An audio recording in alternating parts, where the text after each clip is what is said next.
Well, grab a seat, sit back, relax, and enjoy the show. It's time for D and Davis to flippity. We won't be cursing today, though. I'll get into why in a little bit later. We're gonna keep this one as clean as possible. We're recording this from 6th Avenue to Score Studio. It's gonna be so clean that we can announce on the flip. We can actually say we record. We're at 6th Avenue to Score Studio. With the show, we tell you that, but with the flip, we usually kind of play around with it. It's the running gag, but we're gonna keep it clean because the guy we got, the guest we got today, definitely a big bro. Yes, and I don't toss big bro around easily. Now you gotta be like, I gotta be cool with you. Like, if Snoop came in here, I wouldn't be like, Uncle Snoop. It's like, I don't know you like that to just give all Uncle Snoop. That's just not me. I'm just not out here giving away stuff like that. But in studio right now, we have Shaun Davis. Hey. Clap it up, clap it up, clap it up. His smart and intelligent young daughter is here with us. Yes. He's a great dad and family man. Yes, he is. Definitely a man of religion and a man that is a real dude, 100%.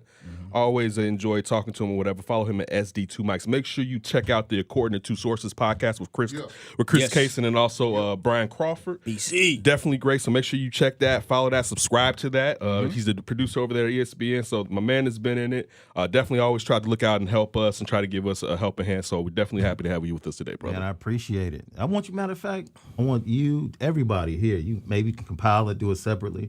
The next podcast is dedicated to what most deem the greatest year in hip-hop, 25th anniversary of 1994. So we do our top 10 list, song of the year, producer of the year. So if you guys want to submit that, get it to me in the next 24 hours. Because song of the year, Bang, Cam, everybody has pretty much submitted their list. And it's interesting how the voting is coming out. So All right. I'm gonna set a reminder so I do it. Yeah. I know TG. His brain is already over there working. No, you don't. You said 1994. Yeah. Oh, he doesn't go. I was too, bro. You was No, you don't. No, You can still be a historian. No, not that one. But we have one coming up as well. You can work with Scott because I posed the same question to Scott, and Scott was like, "Bro, I don't." Yeah. So he said, "Can you do one for the year 2003?" That was his greatest year for your generation. But that's coming up as well. Yeah, all the music right there on his phone. He don't want to go. I know about Jimi Hendrix. I know about the Beatles way before I was born. But okay. But it's a valley right there when you go like 90s to hip hop. I got you. 94. Ooh, that's too far. Right. Real quick, let everybody know about According to a Source podcast, to Sources podcast, who hasn't checked it out and what they can expect when they listen to it. Pretty much we're evolving because we started out, we wanted to talk basketball. Really, when I came into it, this is a friendship that I established with these two guys long before when I was really just starting in the business and just learning how to be a broadcaster and really trying to highlight them as writers. I think they're incredible writers. I think they have incredible knowledge and content because of their relationship, not only with the game, but their relationship with the players. And the things that they can say and maybe not say, but kind of find a way to say it, you know, especially when we're dealing with the Chicago Bulls. They have so many stories with personal conversations they've had with players. And with that being said, it's just one of those podcasts that you're going to get the truth. We kind of stay away from the numbers. So if you're a numbers guy, you might not like our podcast. But every now and then, we'll throw in some numbers to support what we're saying. But we just want to be out front. Allow basketball to be the format and the foundation for the podcast. And now, of course, with Chris writing for GQ and doing his dietary segment, I believe he just did one for Laurie? Laurie Marketing. Yeah, it was Laurie, yeah. He did it about how Laurie put on the weight and how Laurie plans on, now that he knows during the season that he'll lose the weight, how he's going to change and adapt to next season. Yeah. It was pretty good. That for Laurie Marketing, it was pretty good. And BC is working on some stuff on the AAU circuit. Yeah, he's actually out on the road every week. See, he has some incredible things. I love to get his take on the It's coming together. It's going to be a great combination. Now we're falling under the UTH umbrella. Hood has created a network where he has 5 or 6 podcasts that he promotes. And he's going to build off of. And so we're just appreciative because we have seen the effect of being under that umbrella. And, it's a blessing, man. It's just something that came together. We saw each other and like, you know what? Let's do it. Let's do it. So, yeah, it's incredible. And check it out. Shout out to J Hood, Check man. it out. All the platforms is on iTunes, all that. It's on everything. Everything. There Everything. Go find it, man. Yeah, It Jay. just got up on Spotify this week. Okay. Blame that on me. I'm, You're busy man. blame it on me. Just How Little busy slow. are you right now? What's it like? I know you were talking last time we talked. Your pops was thinking about moving down to Florida or down south. Yeah, we're actually at the beginning of the 9-month transition. Yeah. So how's the church? Everything It's how's it- official. Okay. Yeah, like in 9 months, it will be like me. So I had that conversation with my wife and my daughter. Asked them were they cool with that, because I couldn't do it if they weren't cool with it. Mm-hmm. And literally kind of went into my prayer closet for a couple of days to make sure, like, is this what I really want to do? And where do I see my life in 5 years? Yeah. And came out with the decision and said, let's rock. Okay. Let's rock. So, yeah, Are that's you- where it is. Are you easier now with? I remember, man, like 3 or 4 years ago, how mad you was when some young man seemed like he came and knocked on your door. Oh, I remember that story. I remember that story. To her. Light-skinned kid or something like you that? were heated. Yeah, I remember that. It was like, I don't care how you come. Come to the door. I want to meet you. It's so funny because I came down hard on my daughter, my beautiful daughter, Ariel, sitting here. I came down so hard on my daughter, and her response was, I never told him where I lived. Yeah. So it was like she really wasn't to blame for it, but for me, it was just kind of like just the representation. Like, dude, you had the audacity to come up to my door and ask if my daughter can come. I don't even know you. Where did you come from? And I just snapped. Like, you get to school tomorrow, you make sure you tell that dude, don't ever come to this house. Don't ever call this house. Don't ever speak to you again. I was like just on that Hulk mode. And at that point in time, she was just kind of like, but it's funny. But I mean, Did he ever get to talk to her again? Yeah. I don't know. Is he still in the picture? Did you ever talk to the young man again? I don't mean to get you in no chance. It's okay. Damn, I don't want to do these podcasts no more. I didn't expect him to pull Ain't that going one my out. daddy. No else. But now the new challenges are high school, man. It's just it's a whole nother challenge. We just had a discussion yesterday, right? About relationships and proper transition from relationships. Yeah. And I was just giving her some game on guys, man. She's getting ready to go to college in another year.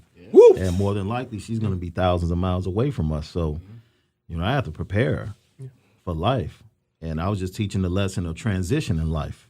When you go through a change, most people that don't know how to deal with proper change in life, they internalize things, and eventually it comes out as some form of stress. And it leads to anxiety and panic attacks and things of that nature. Well, you have to understand that when you go through a change, you have to take a step back. A lot of people like to stay connected to what they were connected to and try to change to what's new. And you can't do that. That's what causes that anxiety. You have to take a step back, reset. And then, like, if it's a relationship, we broke up. I got to stay away from you. No communication. We're cool, but I have to reset. Give me a short time, and then if I paths cross in like a month or so, I'm good, but I moved on. I reset my emotions. I reset my mind. Now I can handle the new set of our relationship. Because if I'm still emotionally trying to hold on to the old set, and you said, how we are as dudes. Yeah. Like, we want to keep everybody around. Yeah. I mean, I don't know what dude doesn't want to at least keep you around. Like, oh man, we can still be friends. How you doing? Send the how you doing text every now and then. Send the good morning text every now and then. I'm just thinking about you, just to stay on the mind. And just letting her know, like, you have the power to set the parameters. Like, no, you're not doing that anymore. That's not the relationship anymore. So, after I reset, then we'll determine the new parameters. And that's it. Just putting on game a little bit. Real quick. So now, I think when we first talked about it, I don't know if you were going to be the pastor, but now you just said, like, you're going to be the pastor moving forward. Correct? Officially in 9 months. Okay, Yeah, so it's a transition. how, being that, you're a young man, and just even some of the stuff that you just broke down, some of the knowledge, how is that to talk to people that are even older than you and have to talk to them about what's going on in their lives when they're trying to seek information from you? Is it difficult? Is it something that comes easy for you to be to have that type of burden placed upon you? No. Yeah. I've been prepared for this since I was 13. Okay. Yeah. Well, what we say is accepting the call in your life. I accepted that at 13. Okay. So at that point, I knew what the end game was going to be for my life, but I knew I wanted to do other things in between, leading to that. So this day, I've been prepared for this day and this season since I was 13. Media-wise, it was real. I took all of my class. At 13, I was taking classes with adults. Okay. In theological seminary. Oh, wow. So I've always been, not with my peers, but people that were older than me. So I always had to prove myself and be able to explain things to them, and so I've already had that. So you knew this was coming. Yeah, you just didn't know it was the biggest challenge for me is now being able to relate to those that are younger than me when I speak, and making sure my communication is on a level to where they get it. Because I don't want to talk like a father. Yeah. I think my relationship with my daughter has been a great training ground to be able to communicate with people in that generation, because, I can sit up here and tell the same stories that my grandfather told me, and it's like, dude, I don't have a dirt road story with my shoes having holes in them. I don't have that story. So I can't use that to get her to understand, okay, this is what he's trying to teach me. So it's all about the internet, social media, and coming through that wormhole and saying, hey, check me out. I got something for you. Media-wise, how's it going to change as far as ESPN? But also, I remember when you started doing the Instagram and the videos with your parents, where you had that in the morning and stuff like that. So how are you going to use that? Because you're just saying to expand your gospel and put it out there. Because of course, with you being a producer and you know how to get all this stuff out there, I'm sure, and you're talking about young people, you're going to use that as an avenue to attract them and bring them in. Yeah. For me, it's something that I'm building a team around me, and I have a lot of people that, fortunately, were friends of mine from ministry that have gone on and moved into marketing and moved into one of my guys. He actually just stepped away from Sony as an executive for like 20 years, and he's out at the Stellars right now as we speak. Okay. So just working with him, doing some managing stuff, and we want to start doing events around the city. Faith-based. So those are the type of things that, man, like I said, everything is really just coming together. The same way, according to sources, came together this season. Everything in my life is just starting to intertwine and line up, and I'm excited, man. I really am. The name of the church, real quick. Yeah. Chicagoland Christian Center, 929 East 103rd Street, right next to Corliss, right across the street from Gately. Y'all on Really? social media? Yeah. Oh, you are. Oh, across the snap. My Skagit. boy's grandma used to go there. Did she? She said I reminded her of your father. Did she? I wait, they used to give out oils there all the time. Yeah. I used to, with my knee, I used to put that on my knee. Yeah. The only reason I know because of the Davis, I just put it together. Yeah. My boy, his grandmother passed, and they still have the building, but he lived on 10 Trey, like Okay. right by Walgreens. Yeah. Right across the street. Right. His grandma used to go there and say, Pastor Davis, you remind me of Pastor. She used to tell me that all the time. Right. And just until you said the location, it was like, that Pastor Davis is your daddy. Yeah, man. Come check. Right now, the transition, every fourth Sunday, come check me out. Okay. Y'all on social media and everything like that too, right? Yeah. I thought you was out in Olympia Field. I was like, man, I would love to check his church out, but No. I'm not going to Olympia Fields for the look. Sorry. I still haven't been. I gotta go here. I grew up in Roseland. I gotta go here. Ministry was established in Roseland, and even though we moved to the suburbs, he always wanted to stay. Okay. And that he had plenty of opportunities to move to greener pastures from a suburban standpoint, and no, he said, this is where I'm supposed to be. So you say you use social media to kind of get to the younger crowd. What's the social media handles for people that can kind of follow y'all with that? In building, I stepped away because I started the morning dig. That was like my morning inspirational video that I will post. And it became overwhelming in trying to do things, in my career as well. So, and having a daughter, just being involved, getting up every morning, making sure I drop her off, that's me. I wanted to do that. So in doing so, I kind of stepped away from that. Then I focused on my parents. We just got the website, cccembassy.org up. You can live stream with us Tuesdays, Sundays. And now we're building the catalog to where we're going to have cccembassy.tv, which means we're going to house all of our content, all of his video. And instead of putting it up on any other digital streaming service, you can come to us. You want to watch it here. There you go. And check us out. All of his classics, for 33 years, all his classic and timeless messages, they'll be up there. Nice. Wow, Nice. dude. Nice. Man. Just blew your mind, huh? Yeah, I didn't think about that. Just really. Do you look like your daddy? Does he look like? Yeah. No. I can understand when she said that, and knowing Ken, I understand why she said that. You know, you talk to Ken, he has very much like an old soul, very wise type dude. Just watching even his social media and the stories that he posts, you know, it's like, I wonder why he posted that. You know, you almost want to have a conversation with him like, all right, what's your thoughts? And my dad is very much like that. He's very much like that. You come hear him and you're like, man, I've never heard anybody teach like that. Like, it can be the same story you've heard read to you from when you were a kid, but the dynamic that he touches on is like, man, that's different. You know, I want to sit down and have a conversation with him. That's the same type of attributes, same attributes that I see in both of them. So as soon as he said that, I was like, yeah. I can see that. She you know, if this doesn't work out, she loved him. If this doesn't work out, you can I go ahead and turned go away. to. You can No, go I to, turned away from the Lord in that way. Okay. I almost went to Quigley. They used to always try to get me to be a pastor, but I felt that like I just didn't know if I can be clean enough. You know what? I think that is one of the best things and one best places we are in. We have these young guys that are starting churches now. A lot of people want to throw shade at them because they're different. For me, I'm very accepting. Very accepting, man, because I think they're opening up to what's needed, because we do see a lot of backlash with the younger generation and their views of religion or church and ministry, because there is a lot of confusion when it comes to how things are traditionally given. Like, you have to do this way. But life evolves, man.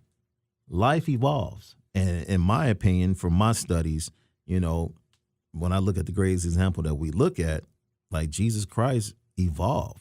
Like, he just didn't stay with one particular type of person or one section of society. He was able to evolve, adapt, and speak to every mindset.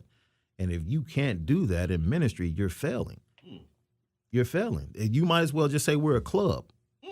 This is our mindset. These are our rules. And in order to get in the club, this is what you have to adhere to. And in my mind, that's not ministry. We need to play Take Me to the King behind this. Take me to the King. Take me to the King. I don't have much to bring. My heart is torn in pieces. It's my offering. Take me to the King. Look, we're all of us are IMS in some way. Sydney was out in Lombard connection. I met you when you were rocking with Jared Payton, and you guys were definitely used to have the 1st and 10. You were nice enough to bring us down there. He couldn't make a cow, came down there. You always been really supporting. Yeah. Like, that's why, like, with you, even agree or disagree. Like, me and you don't spend a lot of time together, but I have an affinity for you. Yeah. You know what I'm Same saying? here. Like, that's like, it's just. The feeling is mutual. Yeah, I feel like you're very genuine. It's like, okay, you know what I'm saying? It's like that. But you want to get in a little bit and talk about now, as far as the places that where we came from and where we're going from now. As we know, and it's interesting you saying the part about breaking off relationships with him leaving D.N. Davis, because he's got a very important job now with ESPN Lawrence's show at noon on 670 to score. Everybody make sure you check it out. Lawrence Holmes and Tony Gill, executive producing the show, and him dumping us. Him dumping, but no, and look, and then it's all growth. Even It's like growth. even from you and some of the stuff that you ran into being a WGN, and looking at you being the type of guy that's like, yeah, whatever, okay, and still progressing and excelling and being like, yeah, that door may have closed, but I would never let that be who I am to a certain degree. And like, you don't have control over me in a way. I think sometimes people feel like they have control. Yeah. And I think the golden handcuffs, sometimes we forget that you don't have to put them bad boys on. Right. But looking at where you're at, I thought about this, and you tell me this. It used to be a picture in Chicagoland in what was once the Jared Payton Studios. And it was like, you, Jared, I believe BC, I don't know if Jack's in that picture, but the question that just hit me like a few months ago, now just because there was a person I was unsure of, is Eugene in that picture? No, Okay. no. I didn't meet Gino. Gino and I actually hooped with and against each other and didn't realize it until we became reacquainted. Okay. And I think I became acquainted with Gino through BC maybe in like 14, Okay. something like that. But it was funny. We can actually recount like the games we played against each other. In high school? When Morgan Park Yeah. played Mount Carmel, we can literally recount those games, Did you go off? like play by play. Did you go off? The first time I played him, I was a freshman. Okay. Coming off the bench. And then the next time we actually played, it was McNabb's. I'll never forget. McNabb had just won the state tourney, and he didn't play that game. And it was their Thanksgiving tournament because they were still downstate. Okay. And the football team actually got back for the game, but his parents wouldn't let him play. And I started that game. We had a great first half, man. And then they came out in the second half and went to like a 2-2-1 full court trap. And it was just like, that was like I want to say that was Twan's freshman year, Antoine Walker's freshman year. So we came into the game like, man, this big dude is off, man.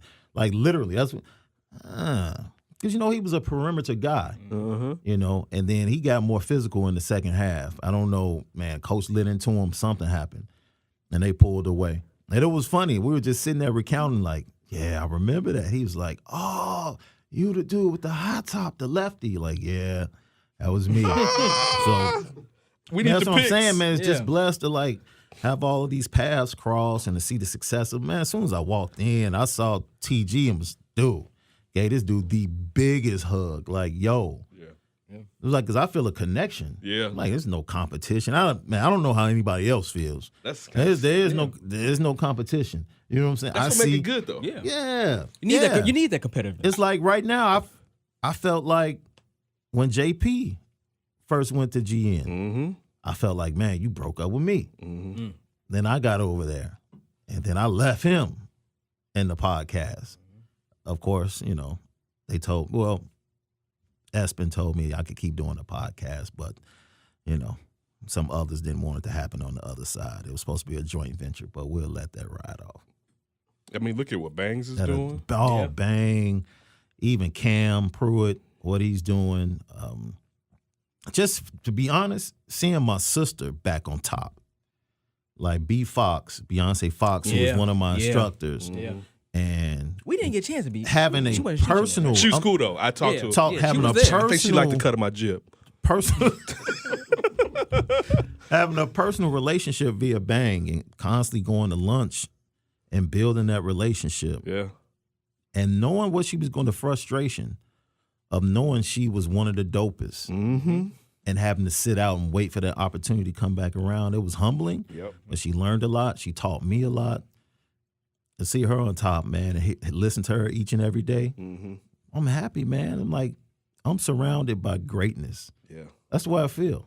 No. You all, TG, Sid, the entire conglomerate of people that have come into my life. I'm surrounded by greatness. Meeting this young man, Ryan, right? Yeah. Meeting you today, it's a connection, man. So wherever you go in life, now my boy Ryan. I'm with you. Yeah. Big ups. That's what's up. And That's how it is. I feel like sometimes you brought about no competition, and it doesn't really feel like that. I mean, genuinely from our hearts.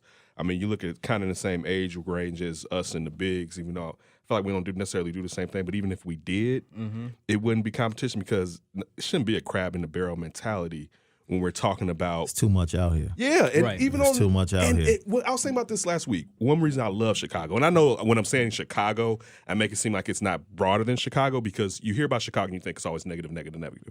In the streets, I get nothing majority but love from black people in the ghetto. All right, and sometimes it's one of the reasons I don't necessarily leave. And I don't live in the ghetto, Right. but still, I love that connection. And I think about our connection and the people Tony was doing, what you're doing, the bigs with Bangs going out there to DC, leaving St. Louis going to DC, and it makes me feel good.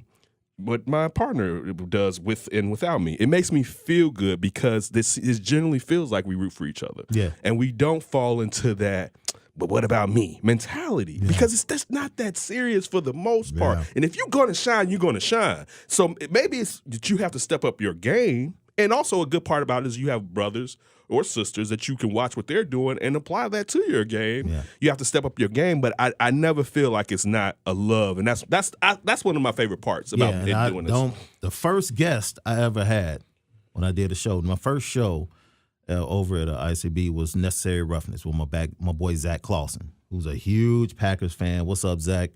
Our first guest was my dad. I was like, yo, if I'm going to do a show, my dad has to be my first guest. Like, my whole reasoning behind loving sports is this dude. He was like, all right, cool. And then the next guest was Hood. Okay. Who I love. It was Hood. He's a godfather. And I tell him all the time, like, yo, you have to step into that area. Like, stop avoiding it. Yeah. Like, just He's accept very it. modest when it comes to that. We like- call him that through all the time when he was on the podcast. He's like, oh, no. And I'm like, no, dude, you are that dude. You're that dude. Yeah. If you Just grew up accept listening, Yeah. And you don't know what if you listen. This we talk sports, we do all that, but the media aspect of it, and to be a person that grew up listening to the Score, and Jay Hood was the person that it was. Oh, that's a brother I can connect to. Went to the same high school or whatever, and then the fact that how he embraces us. Yeah. And that goes back to it also. Like I feel like for us that Jonathan Hood and Lawrence Holmes are bigger brothers. Yeah. You know, and I don't know Jason Goff like that. I interned for Jason and 'Cause I'm- Lawrence, like but I- but I feel that. I mean, yeah, I'm not. yes. No, I think he's one of the most talented people there, and he's very cool when I've met him. But I'm saying I try to keep it real, like because it'd be easy for me to just throw people in. It's funny you say that, man. I get, you know how you have acquaintances through your boys? Yeah. Like, I'll never forget one of my best friends. Like, I've known his boy and his crew that he grew up with on the low end for the longest. Mm-hmm. And so I would be like, man, that's your boy. All right. Like, man, what you mean? Like, I only know him because of you. Like, I really don't have a relationship like that. And being authentic like that, Yeah. I can respect that. I don't wanna lie. Me personally, Yeah. I had a tremendous amount of respect for Jay Goff. Mm-hmm. You know, listening to him, thought he was dope. Never had an opportunity to meet him until recently. Yeah, he's been down there. You know, just with helping y'all, him right? out, you know, setting things up and just speaking to him, especially on the weekends when he's up there. And now being able to build that relationship. I you want know, to. Absolutely. I think And his connection, he has a very good relationship with BC as well. Okay. So, Yeah, he talks like, about it. Exactly. When they So- started doing the Bulls report together. No, and there's a thing to go with it. I respect Jason Goff so much, I don't want to lie about it. Because Jason Goff is very Right. real. Right. So I shouldn't be on here like, I'm tight That's with my Jason boy. Goff. And then he's like, that wouldn't be real. I don't even know this dude. I try Yeah. to keep facts to facts. So going with, because basically Jason Goff, I guess even when we kind of started here, he was daytime. Lawrence did night. So when we were here, I met Lawrence, and then the connection from him, and even with you with Jonathan Hood. Yeah. So that's all. It's not slights or anything. But even them and how the type of information that they've tried to give us, and they didn't have to do it. You know, taking the time out. And it makes you like, man, I want to get there so I can do this to somebody else. And that's the thing, like, to keep this going, because somebody actually took the time out. And even though I'm citing a lot of black people, and this is my last thing, there's been a lot of people of other races as far as in media and everything that's always looked out for us. I mean, even here with Mitch letting us come and record here all the time. So I don't want to make it seem like it's just black, but just talking about us and how hard it can be and how usually it falls into the crabs in the barrel mentality, but you never really feel that, and it's a blessing to really be someplace and have people that we know we have limited access to certain things or opportunities, but we don't try to beat each other up because of those opportunities. No. No, I kind of look at it as like a renaissance right now, and especially here in Chicago media, you have black media. That's a black, good call. D, I totally agree. It's a renaissance going on right now. It's so many platforms. Luckily, we are at this point in time in our life where technology allows us to do this. But you can just have so many people. You have good voices. You're gonna have the cream is always gonna rise to the top. That's with anything, right? Yeah. But I firmly believe this. We are living through a renaissance right now. Yeah, and I'm cool. Yeah. Being Africa Bambaataa. Yeah. Except the race. Like what I'm minus the come on, man. Come I on. got you, bro. Definitely. I got you, bro. Pause. Double pause. Right. Let me. You ain't think he's gonna hit that one, did you? Nah, but leave it up to him to be the one. Yeah. But no, and as a symbol, I'm cool and very much I know that I won't be the guy to reap the fulfillment or the fullness of this renaissance. Hey, but you this a harvest. But you a stone. You But ain't I'm listen. cool You a with that. foundation. I You know part my of that, role. Sean. Hey, speak on that, Sean. I know for my real. role. That's deep. That's what I know what my you're role, saying. and Yeah, I've yeah. accepted that because I know I know where my life is going to be. Okay. You understand? Right. So I knew when I got into this that my purpose is to be a conduit, a forerunner. I knew that coming into it, and I'm cool with that. That brings me fulfillment. You know what I'm saying? So that's why I give TG the biggest hug. Because it's like, yo. Listen, I feel that way towards you. You know what I'm Yeah. saying? You allowing us coming down, we was just students to come in and sit in the studio with y'all and just kind of like just observing and watching. I feel that towards you. That's why I kind of stopped and said, no, man, I think, in my personal opinion, I think you're more than that because I feel that way. I appreciate that. That's personally for me. Yeah. I mean, I'm looking at you like that. I'm like, no, man, you a foundation, not just on myself, but I think everybody in here. I view you like that. Appreciate that. Yeah. Yeah, that's real dope because it's hard for people to understand what they're here for because a lot of people don't accept it. Yeah. They're like, no, I'm good with this. This is what I'm here for. And I have to be good with this. This is the plan that was for me. And people are like, I don't like that plan. Right. I can't rock with that. That's not what I want. Yeah. Like, no. That's why that's for you. Going back, that's why I don't really rock with, rappers from the 90s, trying to say anything about current Today's rappers, especially saying like, current, man, it's a bunch of trash out there. Like, bro, that was trash in the 90s. Yeah, it was. I stayed away from it. I didn't listen to it. Right. So everything, every era has its greatness, its mid, and its, and just accept that and understand that you have a place as a conduit for where everything is now. And I'm cool with that. Like, literally, in 5 years, I might not even be in this industry. And I'm cool with that. Because I know the fulfillment of my life and my purpose is totally in a different direction. But in that 5 years, you better believe I'm going to I'm going to wring every ounce of moisture out of the towel.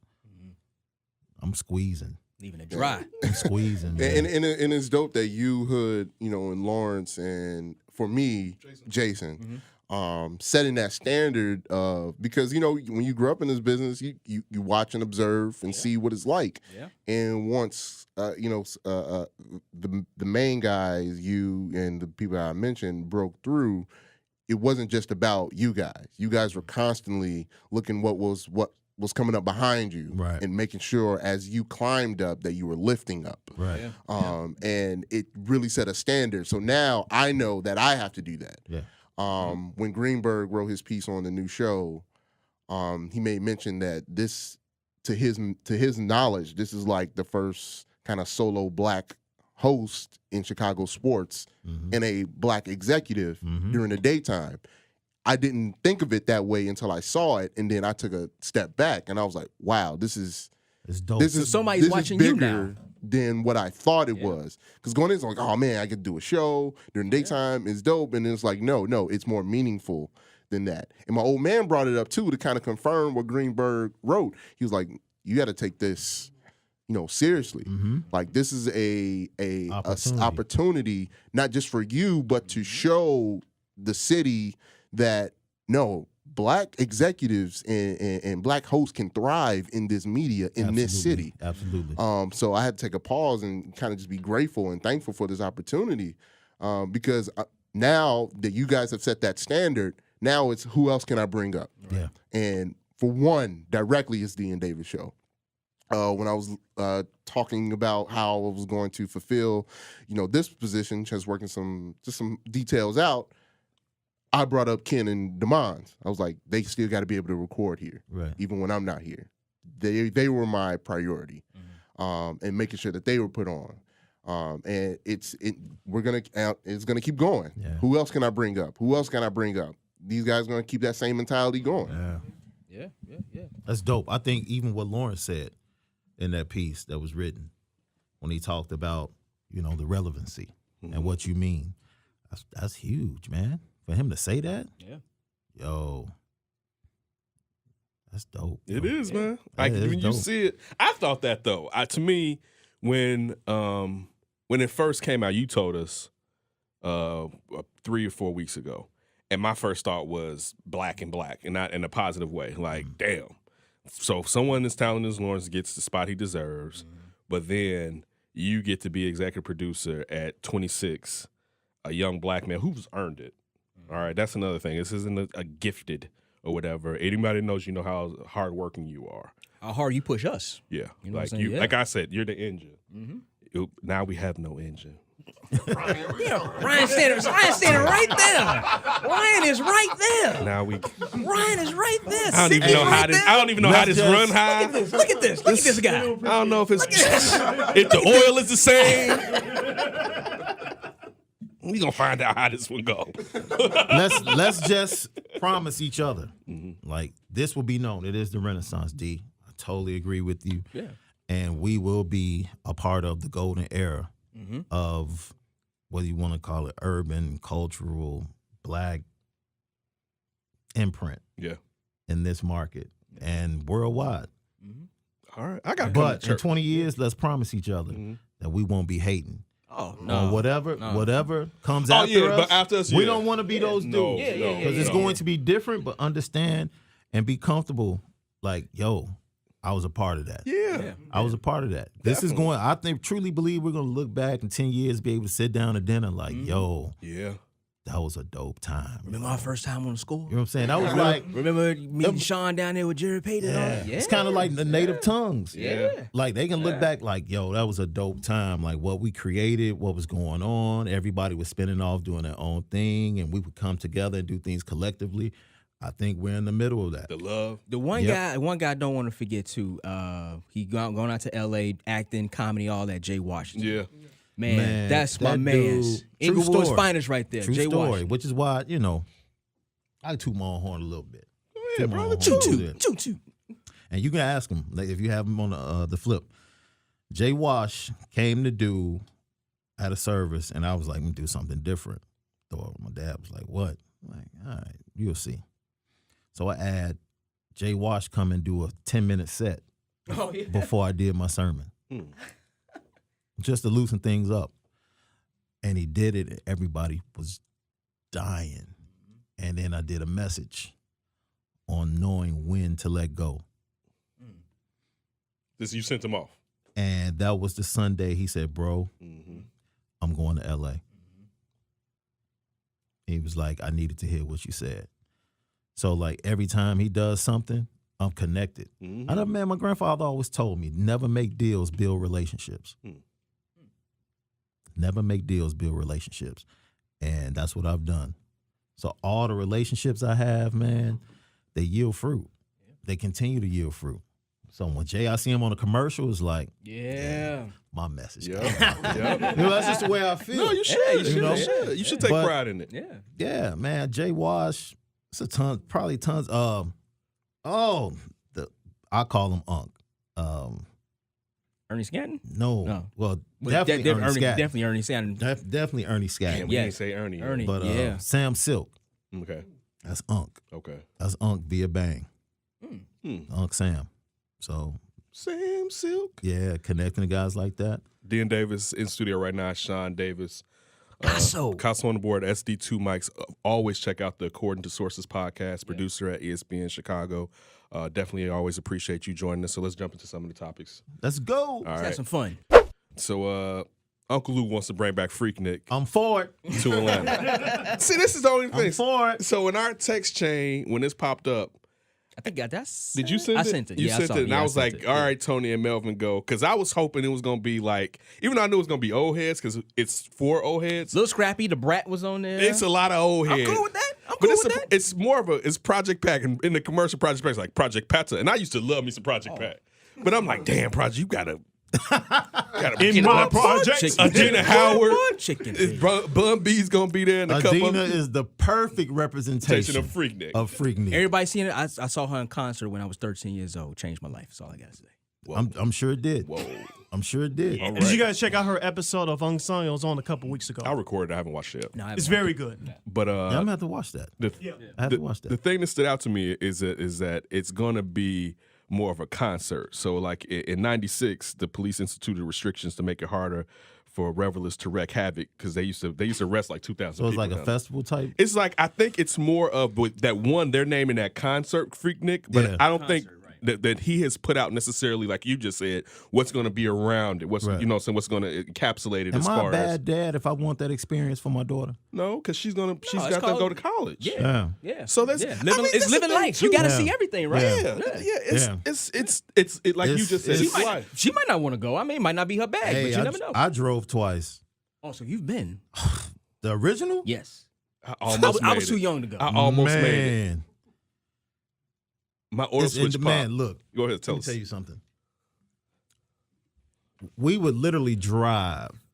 The trust and the love that existed in that culture and during that weekend, I don't think you'll ever find it again because I think the world has changed.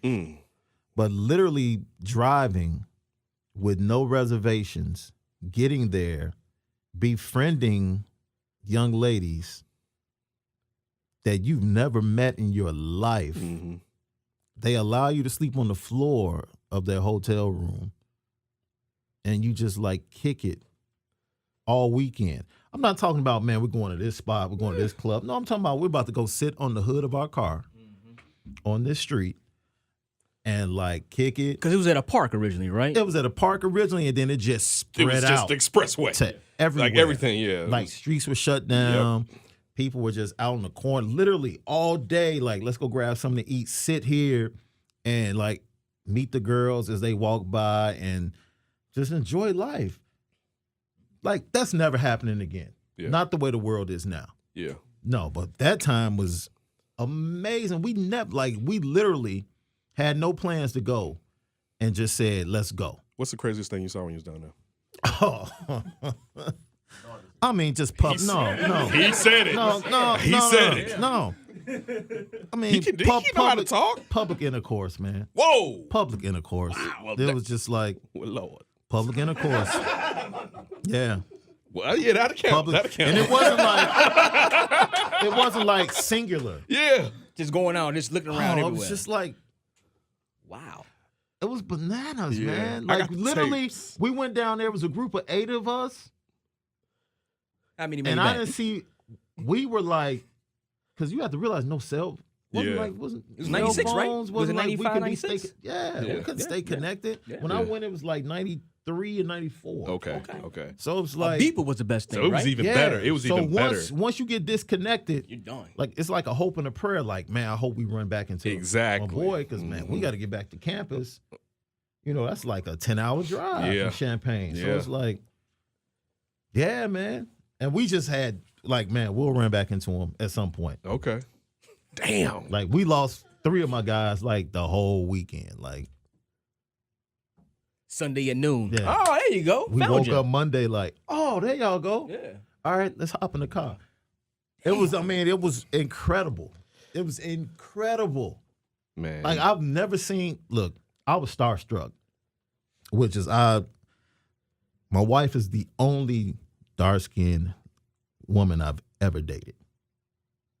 Like I was starstruck at a young age.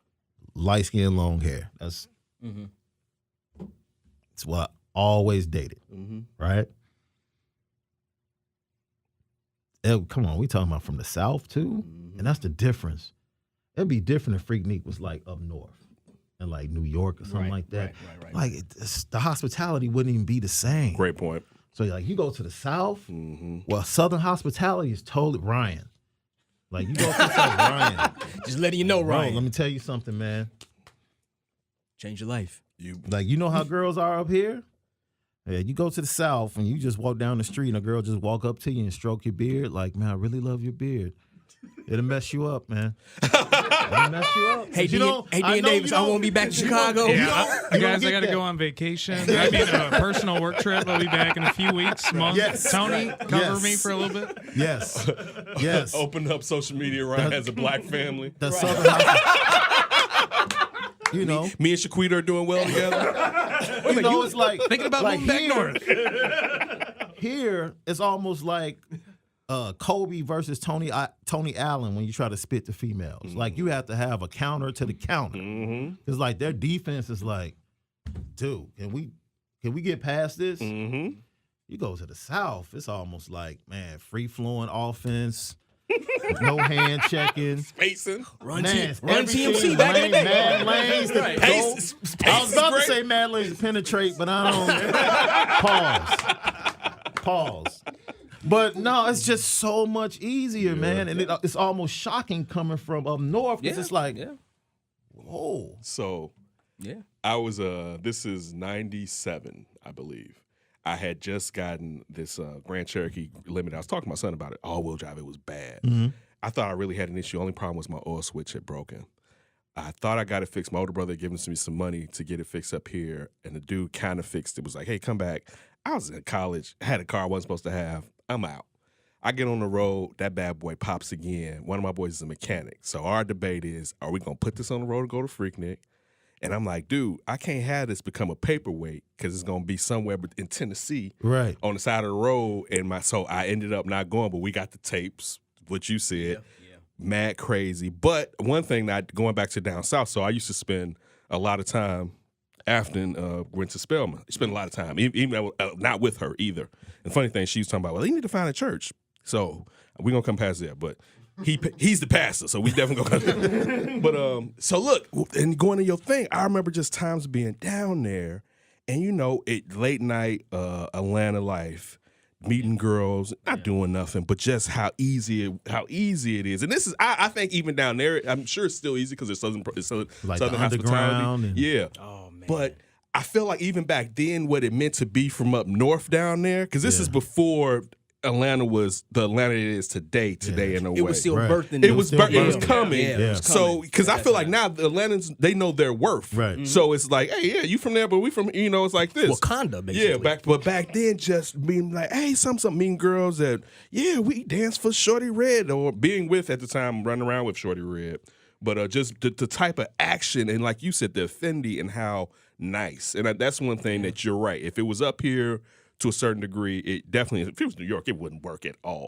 No. It wouldn't. I mean, people would be getting Not shot. even here, probably. Getting stabbed. Yeah. But in a way, I agree, but in a way here in Chicago, when we kind of get past something, like, are they up here, whatever? Well, we throw great festivals. That's here, about to though. say, yeah. I mean, and most of us are from the South. We throw the most great part anyway, festivals. so. I just don't think, and I'm not trying, You can hate on not them, trying to it's say or infer all right. You could do it. anything, but I don't think CPD would.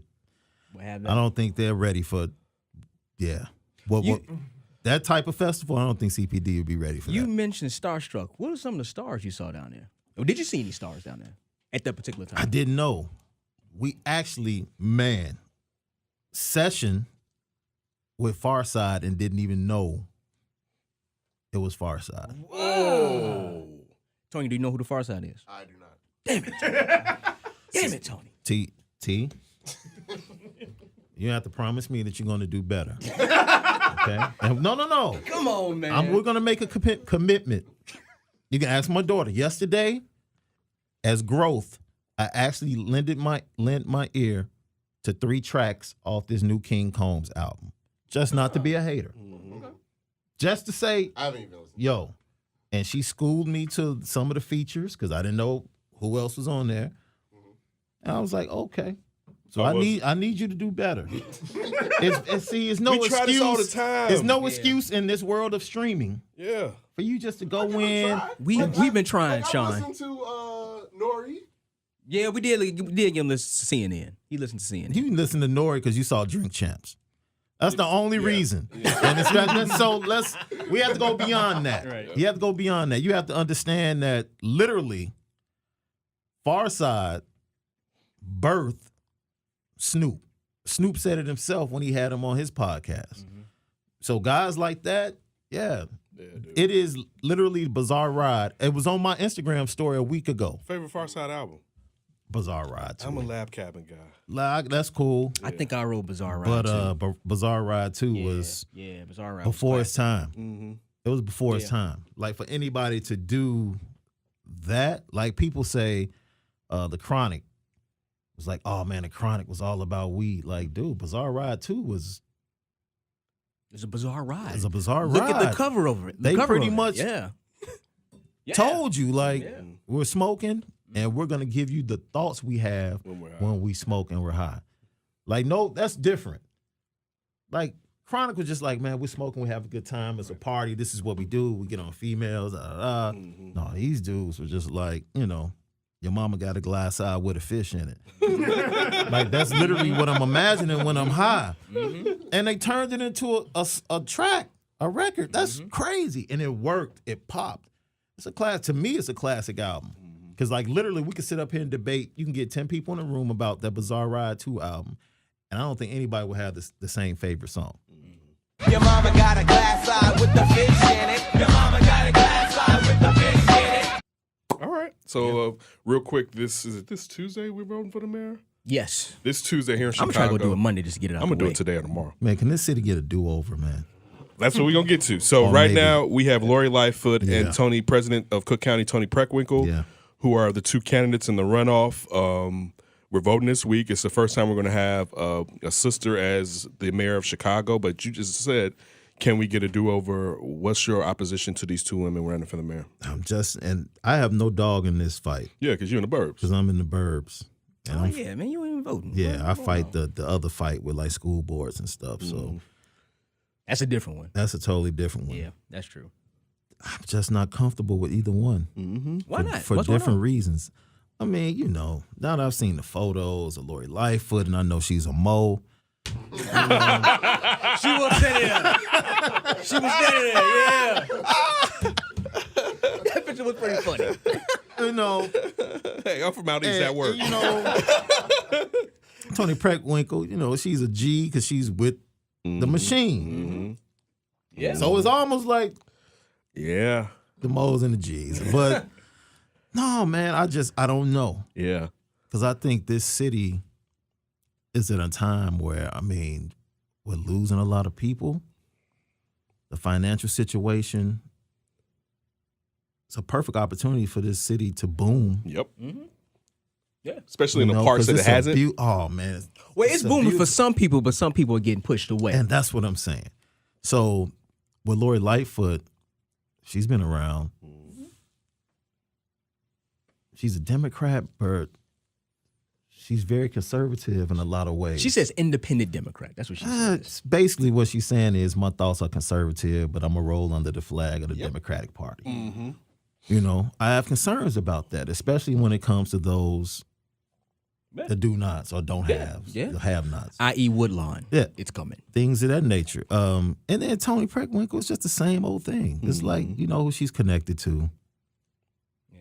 You know who has her back. You've seen it. I have a friend who's a part of the teachers union, and they were upset that they just went ahead and backed Preckwinkle as fast as they did. Like, what's behind that?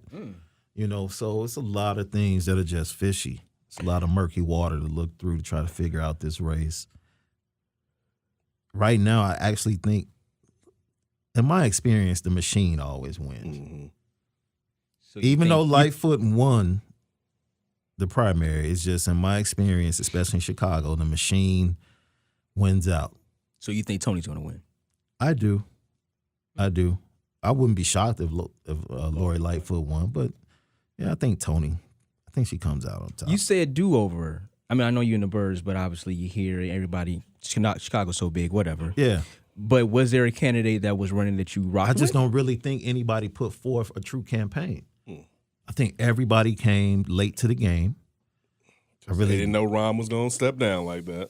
But see, the Rom stepping down kind of was in the plans. Yeah, you heard things. Because you see, Tony didn't wait until he stepped. I'm always a thing with Tony. She never battled Rom. And if she was who she really was, and after she had become president of Cook County, she was a person that was like, you know what, you should take on them. And I remember when Rom said, when he stepped down, he said the person that's going to be the next mayor isn't in the race. And when he said that, I was like, see, I used to tell people, I was like, Tony Preckwinkle was going to be our next mayor because they're passing the baton because Daley did it to Rom. Rom wasn't going to run against Daley. Yes. When Daley said he wasn't getting the Olympics, he was like, I'm out of this bad boy. And Bill was a diversion. Yeah. That's I don't why even think Bill Daley even wanted But see, the my position. thing was, I was mad, brother. Man, do you know how much money they could have put it behind?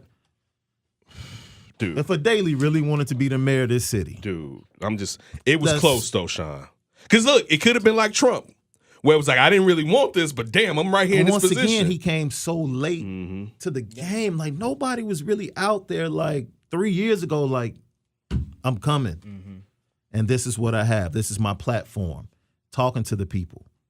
You know, a lot of people think what was going on with the Laquan McDonald trial and everything was a distraction away from what was going on, and we were so caught up in making sure we got justice that we didn't even think about, like, we have an opportunity to solve this without even the real way. The real way. Yeah. And the low voter turnout, people didn't care, especially the younger generation. Yeah.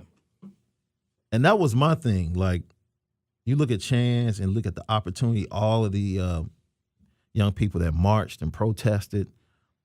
Like, you had an opportunity that was bigger. No disrespect to the dead, but that was bigger and rang out or could ring out for generations more than how many years this police officer or these police officers got for covering up or he got for actually doing the shooting. It's bigger than that. And sometimes we have to elevate our minds and not get caught up in the present fight and look beyond that to understand what's going to affect the future more. For our kids have to live in these communities and drive down these streets. And she's driving now. So now, and my thoughts go far beyond, like, okay, just today. My grandkids. Like, what is the city going to be like when they're walking the streets, when they're trying to go to school? Like, that's why I'm trying to move back to the city. We're having a discussion today. Like, man, you cool moving back to the city? Like, yeah. I got the pistols for you. I mean, you know. I'm joking. I don't have any guns. I'm not joking. Wait, do I have guns? Anybody thinking about running do I have the guns? I don't know if I believe, but no. It's a very interesting time in this city. And I just think the right person needs to be in place. You going to run for mayor? No, they actually asked me about 10 years ago to run for alderman in the 9th Ward. Okay. And I said I couldn't do it. Okay. And I said I can't do it because if they bring the briefcase in my office, I'm taking it. And I can't have that, mess with my ministry. Yeah. That's going to I ask. was honest. Yeah. Like, oh, you want a piece of property? You bring the briefcase? Oh, I'm taking it. God ain't got nothing to do with this. This is straight business. It's straight business. And I'm cool with that. Now, would the people in my ministry be cool with that? That's another story. Exactly. Will voters be cool with that's another story. And I don't want to put your heart in that tug of war. Yeah. So I have to say no to that. Okay. I have to say no to that. Things can change, Sean. Man, no. I'm still trying to ruin this ministry. I'm still taking the briefcase, bro. That's what I was saying. Like, maybe 5 or 10 years ago, he won't take the briefcase. That's I don't know. why I don't throw shade at politicians. Because it's a business transaction. You want a favor. Yeah. Like, who gets anywhere in life without a favor? Nobody. That's why I didn't throw shade to the moms that were paying. Yeah. Man, look, if I give millions of dollars to a university, I don't care. But they wasn't giving to the university, though. Well, I'm just saying. I'm with you. Those. People, It's when people was different. upset, That's different. I That's was different. like, I don't That's get different. it. That's different. If I give, man, let me tell you something. If I had given Yale University $25 million over the last 10 years, Yeah. and she was getting ready to go to college, we're not taking college trips. No. For what? Yep. Yeah. That spot is bought. See, that's what happened with Dr. Dre. Dr. Dre's See, that's different. Yeah, but yeah, That's he basically different. gave They a bunch of thought money they to were USC. doing what Dr. Dre was doing. Like, no. That's real they gave him money money to right a there. ringer. They That's gave him money to a real money. ringer. He got a False building. scholarship. Yeah, they were. That That's whole different. scheming That's thing is different. different. Yeah, totally different. What I agree Dr. with Dre that. was doing was like, look, I got a building the named old after school me. way. Right. My Exactly. daughter is getting in this school. Right. Like, regardless. Hey, you know what happened? She got in there. right. And there's no investigation. It's just, hey, I got a building named after me. I expect who I want in gets in. What those other people were doing, that wasn't. Man, they I were deal with developing that. schemes I because they deal don't with have the that. money to do that. What Dr. Dre I did. deal with that on a smaller level. Like, yo, I give offering. I don't have the money for my light bill. Yeah. And it's like, legally, I can't do it. Like, literally, legally, from a non-profit, I can't do it. Yeah. I'll get that snatched. Yep. But what I can do personally, is help you out or find a way to help you out. Mm-hmm. Like it doesn't matter, man. Favor is how you get through and you get blessed in this life, man. There's nothing wrong with favor. Real quick, I want to ask this question. Wait, are you leaving off this topic? No, it's staying there. It's kind of staying. I was just thinking about this. I was talking to my wife about it. And I was like, you know what? Kind of going back to the Dr. Dre thing. Dr. Dre is coming from inner city of LA. Yes, I understand that, he's basically a billionaire and USC is a bigger name. But maybe this is me. I don't know. If I was at that point in my life or had that status, I don't think I'd be giving money to USC. I think I'd rather give it to an HBCU. What do you think about that? People are doing both, though. I never heard Dr. Dre give him something to Clark Atlanta. I know a couple of people that when they do that, and I think one because of the optics of it, prominent black people or successful black people. And my question was like, why y'all? I mean, in a way, just thinking about us, I'm like, you didn't have to give it to them in the first place, but I see more people giving to both, so they don't kind of catch that kind of knock on them. Well, I hope so. Yes. I mean, I don't see it, but I was just thinking to myself, like, I think I'd rather give my money to HBCU. These schools that are, y'all talking about colleges coming up. Don't have huge huge endowments. I mean, it's so funny. Don't have huge endowments. Yeah, her USC number one don't need school. Her number one school happens to be USC. So, so you was down with all of that. Right. You like, Dad, how we gonna use this ministry money to get me up into USC? Her number one school happens to be USC. So when I saw the story about Dr. Dre, I'm like, yeah, let me step up my. Let me step up my game. But no, it's like literally, I'm with you. I agree. I've actually come down on people that went to historically black colleges that I know that are friends of mine to say, yo, what's going on? Right? They hurting right Initially, her first number one school was Howard. And then you had that whole financial aid scandal. Yeah. And then she spoke to somebody. Like she's top 5%. And they're like, well, unless you get a 32 or 34, we don't know how much money we can give you. And it's like, what? But that is a byproduct of what you're talking about. Yeah. And when you don't have alumni or the culture supporting our institutions, how can we really complain and point the finger elsewhere? Exactly. Like you can't give $50 a month to the NAACP or wherever the organization that funds our HBCUs. If you can't send it directly to that HBCU or set up an endowment to save for scholarships for kids going to these particular universities, which I applaud my mom. She's been doing that for 30 years at the ministry. We've given out over 400 scholarships. Nice. To kids in the last Yes, 30 years. yes, So cut that up. For me,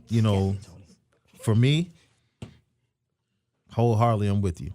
Because I'm just at a place now, man, we have no excuse. Right. We've advanced and grown as a community, as a culture enough for that not to be, it's like, dude, we were hearing that in the 80s and 90s.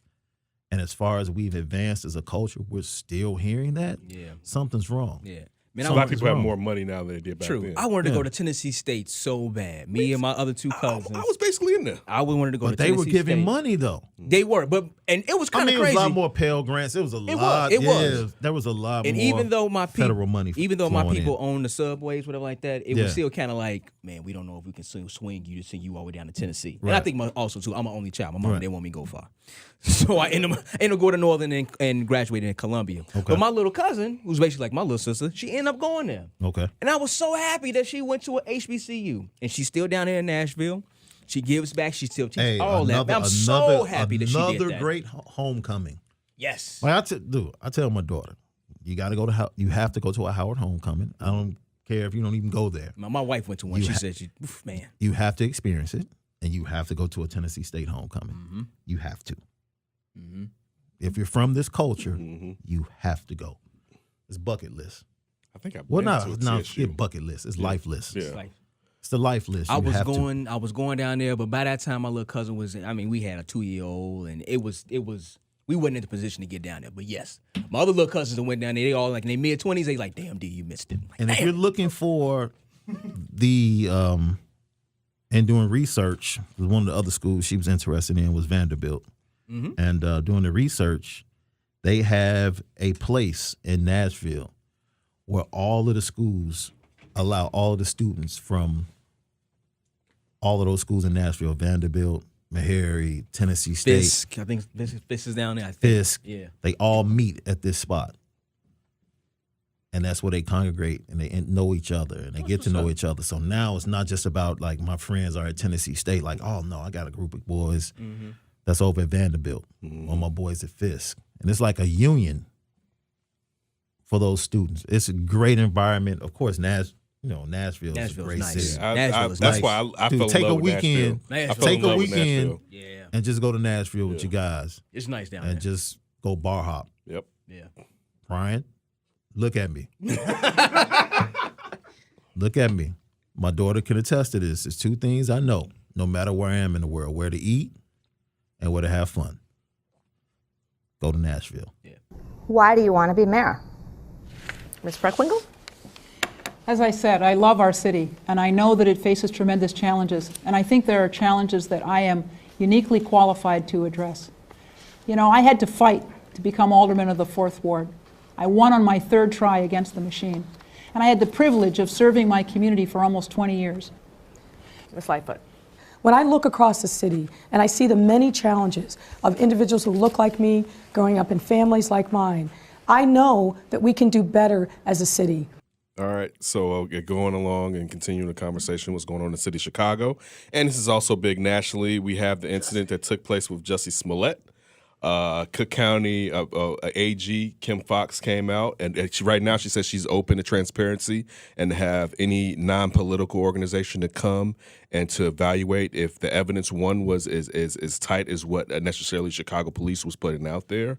Look, and I've said this from, I think for the most part, you've been with me. We didn't believe Jussie Smollett. Still don't. Yeah, we can't. You can't. It's also funny, and I hate to say this too. For what Jussie Smollett represented, and I say represented because I think if you are true to yourself, you can't really put him on the type of plateau that he was on before, as far as being someone that was an activist in those things. And I'll hate on him. I can do that. And it's just, I didn't care about the gay Tupac thing. I didn't care about like people that sent people over the edge. It was like gay pop. it's like okay, whatever. All right, but the thing was, I mean, when you see him, and I know that anyone's going to try to keep their livelihood, and if he was lucky enough, which he has been, that his lawyer did his job excellently as far as getting them to sit there and for Jussie not to have to openly admit that he was guilty of this, and for him to be able to be like, "Hey, I didn't do it. I told y'all I didn't do it." Yeah, and we know he did it, but for his lawyer to get that, so Jussie can at least say, going to his old job, which he may not have, but going into future jobs, you see legally that I didn't do that. You know, they cleared me, whatever. Even though Cook County, I mean, even though the mayor and Eddie Johnson say he didn't. Yeah. It's funny to me necessarily that Jussie Smollett came out and said what he said, and it's disheartening though. I'll say this, and I know we were talking about as far as the bag and similar situations. I was a cat that came on our show years back. He was somebody that was caping for Daily, and I was just like, dude, what's going on out here? He was down there in Chicagoland, right? Yeah, and I was reading, and then people was talking about Daily got that bag, and I'm like, oh, it can't. Somebody got to get paid, whatever. People was like, them Dailies bring money if you line with them. But he had posted this week about Kim Foxx. And not just the day before he posted this, I had thoughts, because your first reaction is, Kim Foxx. And I was a big Kim Foxx proponent. Like I said, I feel like she used me to get elected. Small bit, but I'm still huge. And looking at it, I said, you know what? I don't want her to get fired, though, because, one, that's a job held by a sister. And they coming for her. Yeah, they are. But I'll say this. This is the thing, too. And you may not agree with everything that someone is about. But what has Kim Foxx done? Now, you can say she's going after R. Kelly. Let's just move that off the desk right now. Even though Jussie Smollett is someone that comes from a well-to-do background, he's still black and gay. All right? I don't know too many AGs in Chicago that's doing anything for blacks and gays like that. I just so happen not gay, but I just so happen to be black. So leave her there just in case Davis gets into a tight situation. Yeah, because at least I know. Listen, they go into the back. If she's open to help, depending on how you can get it, we're finally getting the access. Yeah. If I had to deal with this little situation in order for her to be in that position, I definitely see that. No, go ahead, Sean. No, I was just saying, man, I look at it like this. Somebody on the Fed level made a call. I'll just leave it at that. You look at the relationship, just look at the relationships he has. I'll say that once again. Just look at the relationships that he has. Maybe somebody that might be on a book tour on a federal level that's connected to Chicago. It took somebody big to make a call to cause all of this to go away like it did. No one local did this. That's why Trump's upset. That's why they want the DOJ to get involved. Like somebody bigger had to make a call to say, hey, we need you all to make this go away. Could it also be the fact that his lawyers did a good job? He copped the plea. They kept his bail money. He's supposed to be doing this community service at Operation Push. Did it, did it, and it's kind of like, all right, because I was listening to Maze Jack on WVON. I actually interned for Maze Jack when he had a promotion company. Went to college with Maze Jack. Did you? Oh, you were Champagne. Yeah. I interned for him when I was about 19 or 20 years old. But I was listening to his radio show one morning, and he didn't have Kim Fox on, but he had basically the next two in line for after Kim Fox. And it was like, listen, this happens all the time. A lot of people just don't see this because the name isn't attached to it. Right. You make a deal. They didn't say a plea deal. They say they made an agreement. You make this kind of agreement, these things happen, records are sealed, everybody go their separate way.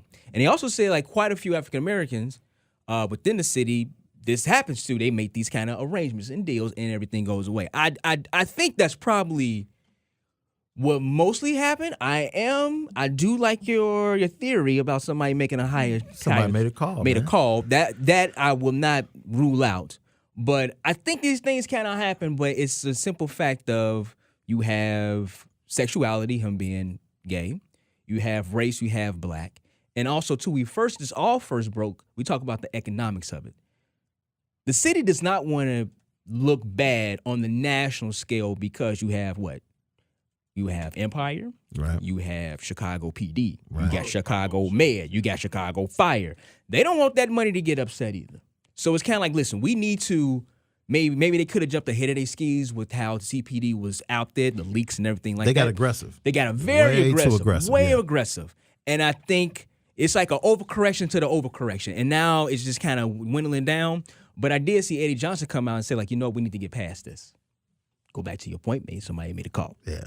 So they're trying to get by it, but now you have, Agent Orange out there in D.C. telling them, oh, this can't, no, this isn't right. Come on, dude.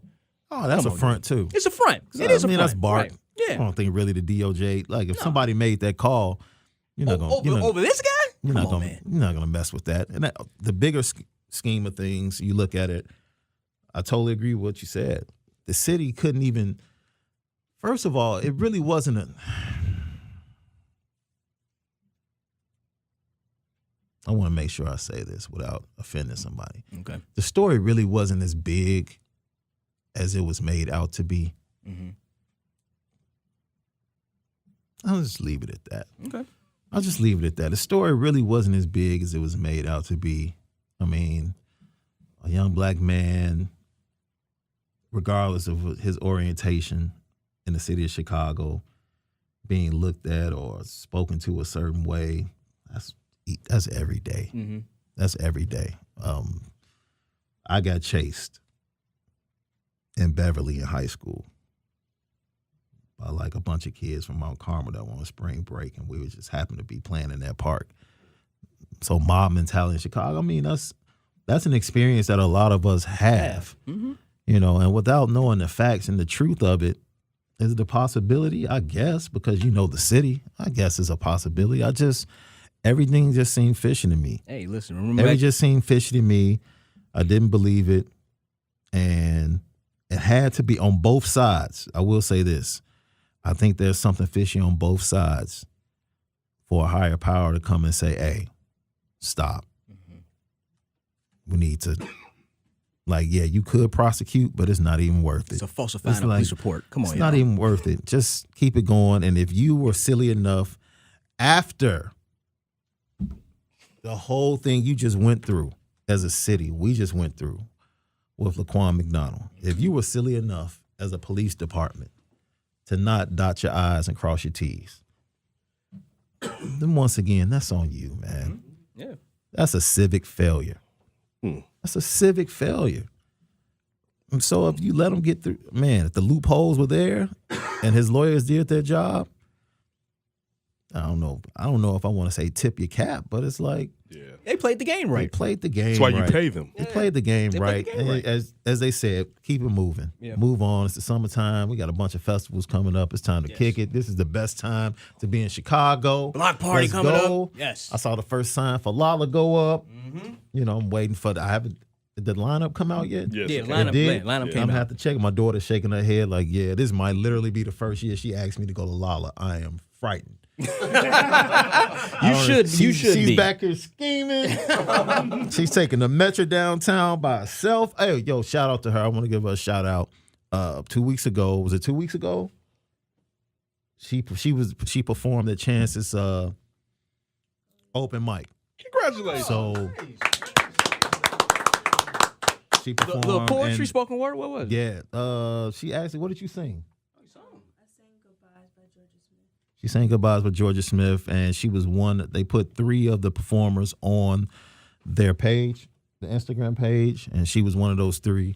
So they thought highly enough of her performance to put her up, and this is for her. This is why she's going to USC Entertainment Theater. That's what she wants to do. So I don't know. I might have to turn it to Dr. Dre with the beats. I might have to. Instead of producing, I might have to flip over and just start doing beats.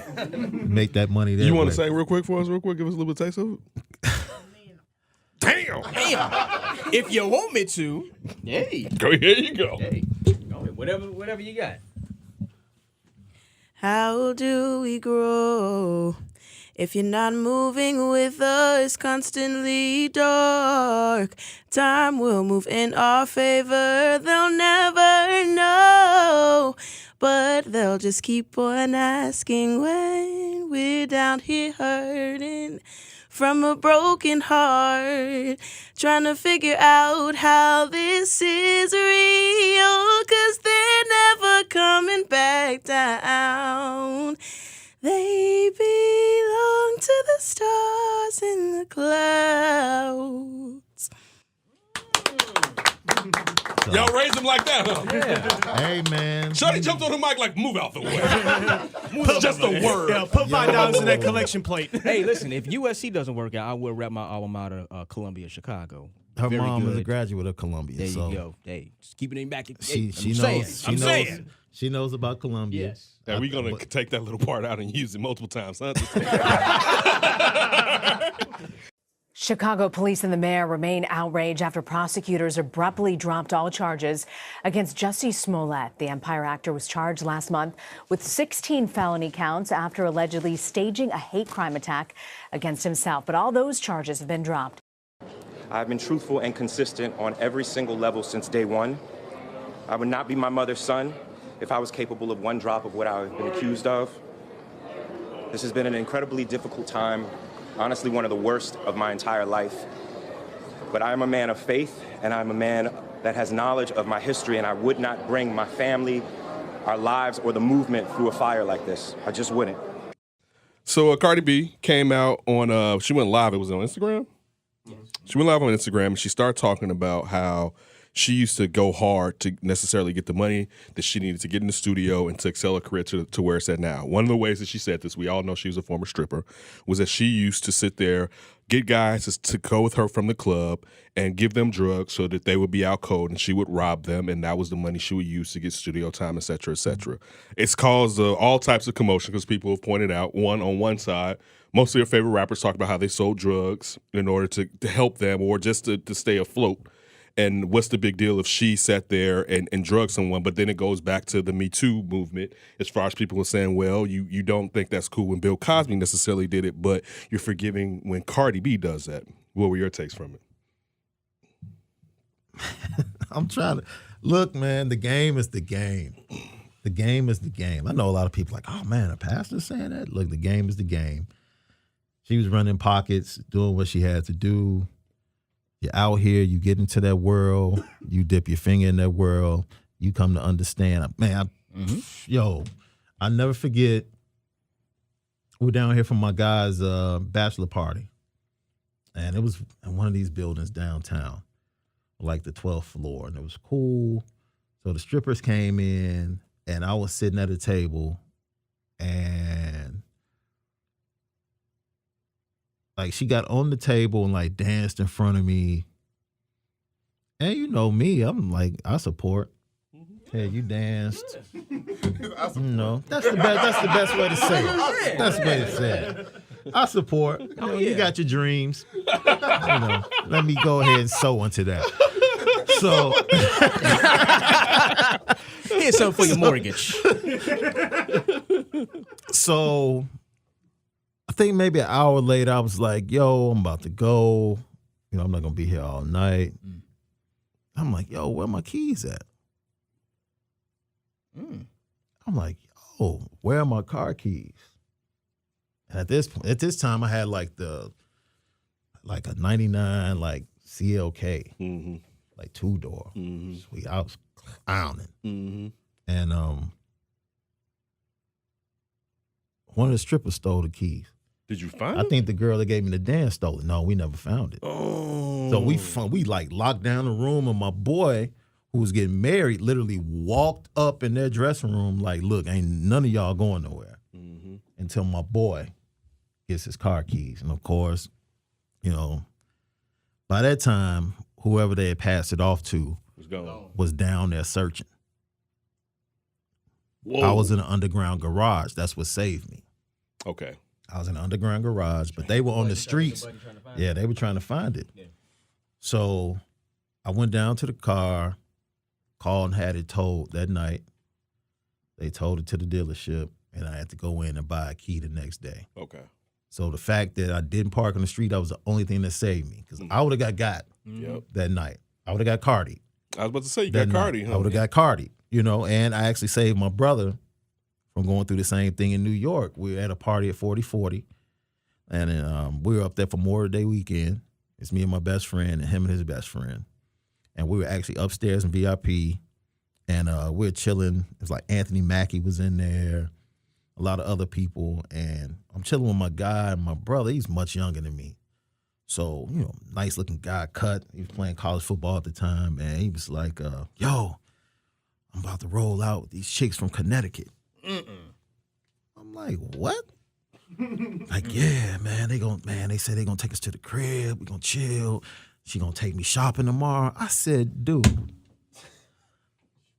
what are you talking about right now? But he's just young, like, I'm about to come up. I'm like, infatuated. What do you see right there? And in my mind, I'm like, the deal's too sweet. She working with some dudes from the Bronx. Yeah. Like, I see it. And until this day, he'll say, man, I can't believe it. I'm like, bro, I saved your life. Because people that's real. Especially in New York. Like, that's real. So when I heard about it and what she did, it's like, man, that's part of the game. She was surviving. Yep. She was trying to get somewhere. As she said. And don't be a goofy and get got. Man, don't be a goofy and get got. Yeah. I got one. That might be the title of this podcast. I got one. That's a great title. Good one. So I just left the barbershop, right? I'm clean. My truck is clean, right? I get to a certain block. I'm not going to give all the information away just to protect the innocent, which is me. So I'm sitting there. I'm in the hundreds, and this girl walks across my truck, and she kind of pauses, stops, or whatever. And I'm like, "What's going on?" Or whatever, attractive, whatever. She keeps moving, kind of makes a remark. She goes, or whatever. I turn, keep going. She kind of single told me I stopped or whatever, start talking to her. Shorty's like, hey, something. A dude pulls up alongside of us, either in a Benz or a Lexus, and gives her an American Express black card. She says to me, I don't know him. I don't know why he did that. I'm like, that don't seem right to me. Right? So she starts to tell me about her girlfriend and all the types of fun interactions that they have, one of her friends or whatever. And I had to go and do something for a family member. This is what helped me. And I'm like, word? word. She's like, yeah, blah, blah, blah, blah, blah. And I went and did what I was supposed to do and looked out for my grandmother at the time. And what would have happened is I would have got robbed. Yeah. Right? Yeah. Absolutely. It was no doubt. It was no listen. Absolutely. And like in the back of my head, I'm like, this needs to hurry up because I got a standing invitation for 2 ladies. Yeah. And she's like, I don't know why he gave me this black card. And I'm like, I think he's your pimp. Right? Like, right? But it's one of those things where, like you say, where it's like, if I had made that wrong decision out of lust or whatever it is, or like you said, he said that she was going to look out for him. One thing, and I was saying this to my son, my dad used to always beat into my head, if it sounds too good to be true, it is. It is. Do not lie to yourself. I always tell my son this, the worst thing you can do is lie to yourself. Because you can lie to me, but when you start lying to yourself, you're affecting reality. Right? When you change how you think and change it to the lie and start telling your mind that the lie is true, you're really doing a lot of damage right there. So my dad used to always tell me that if it's too good, and you as a kid, you hate that because you want this, dad, this is this, look at it, this, this, what are you talking about? You ain't there mentally yet, though. Yeah, so like you said, that's one of those things that you need to think about. Be devil's advocate, though. Is there a double standard here? If this was a male saying he was drugging women and stealing from them, in these times? No, I'm just saying, like, if... because if we're talking 20 years ago, it's like... But that's how society is. We talk about it all the time with cancel culture and all this other stuff, that we can retroactively penalize people for something they've done in the past. And it's not unusual to do that I'm glad you say that. And with Cardi, because she's a woman and because people like her and they like her come up and her grind, people feel like she's not getting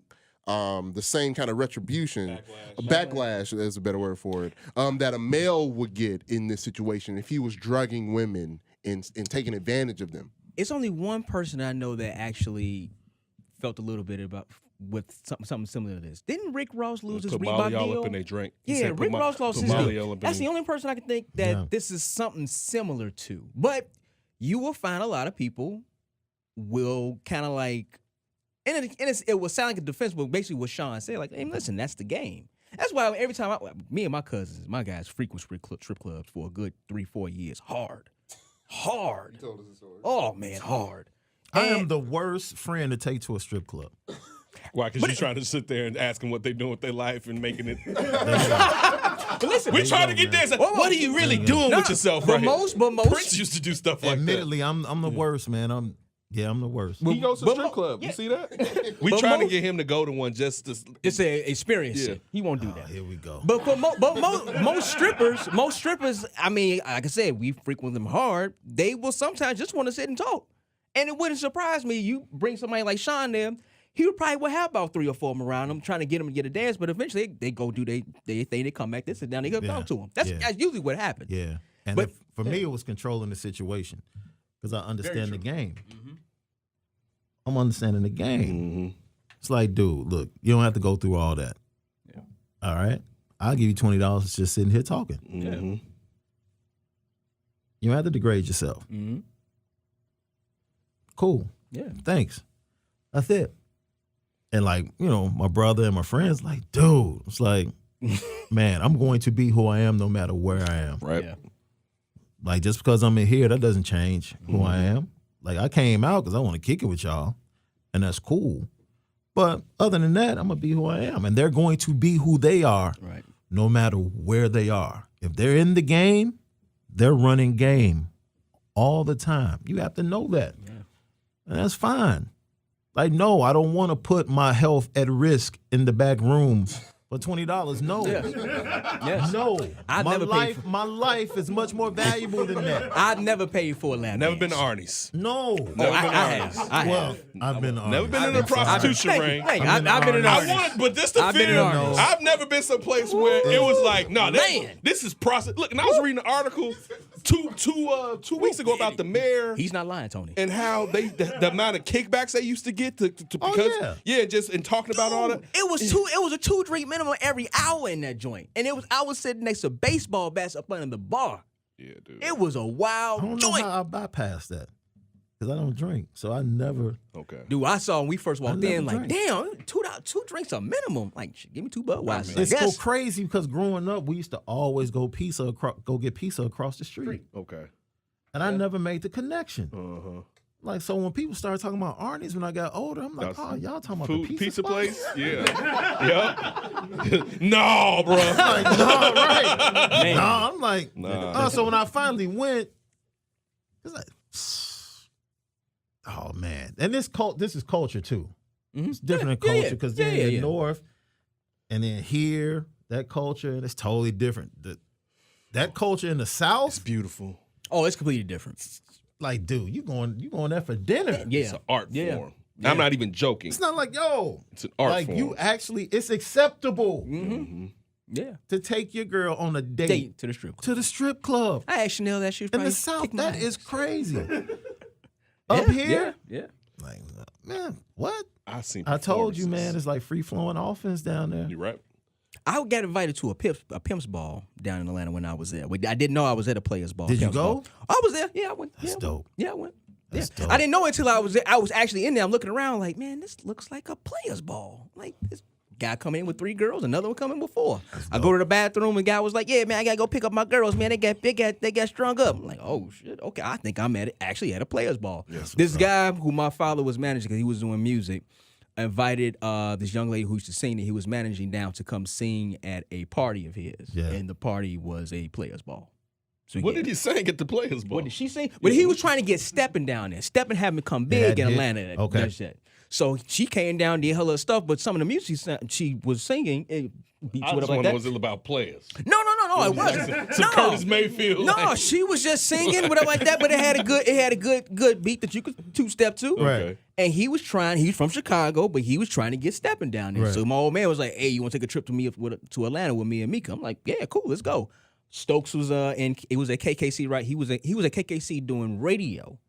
And we met some girls down there and everything, but that's a whole nother story. That is the best way to introduce stepping. Yes, and With we pimps. was at a pimp. pimping. We was at a pimp ball. Yes, and I was like, I cannot believe I can actually say I was at a Players Ball. Real quick Yes. though, the Cardi thing. Yeah.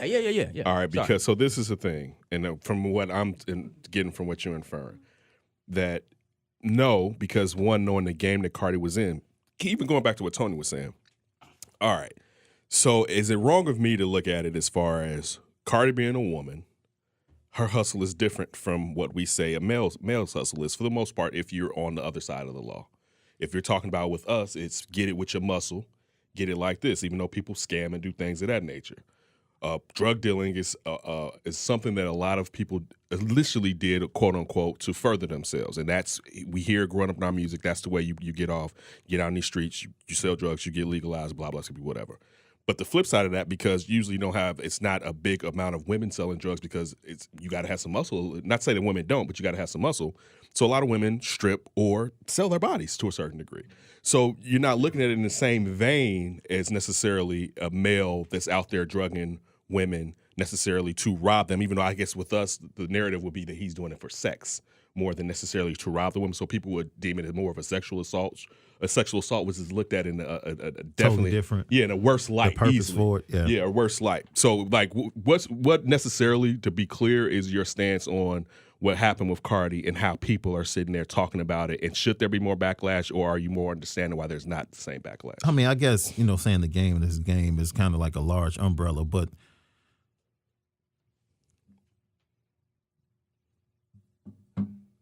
no more than I look at it when I listen to Reasonable Doubt, and I know Jay was robbing and selling drugs to people, distributing and impacting the community. Mm-hmm.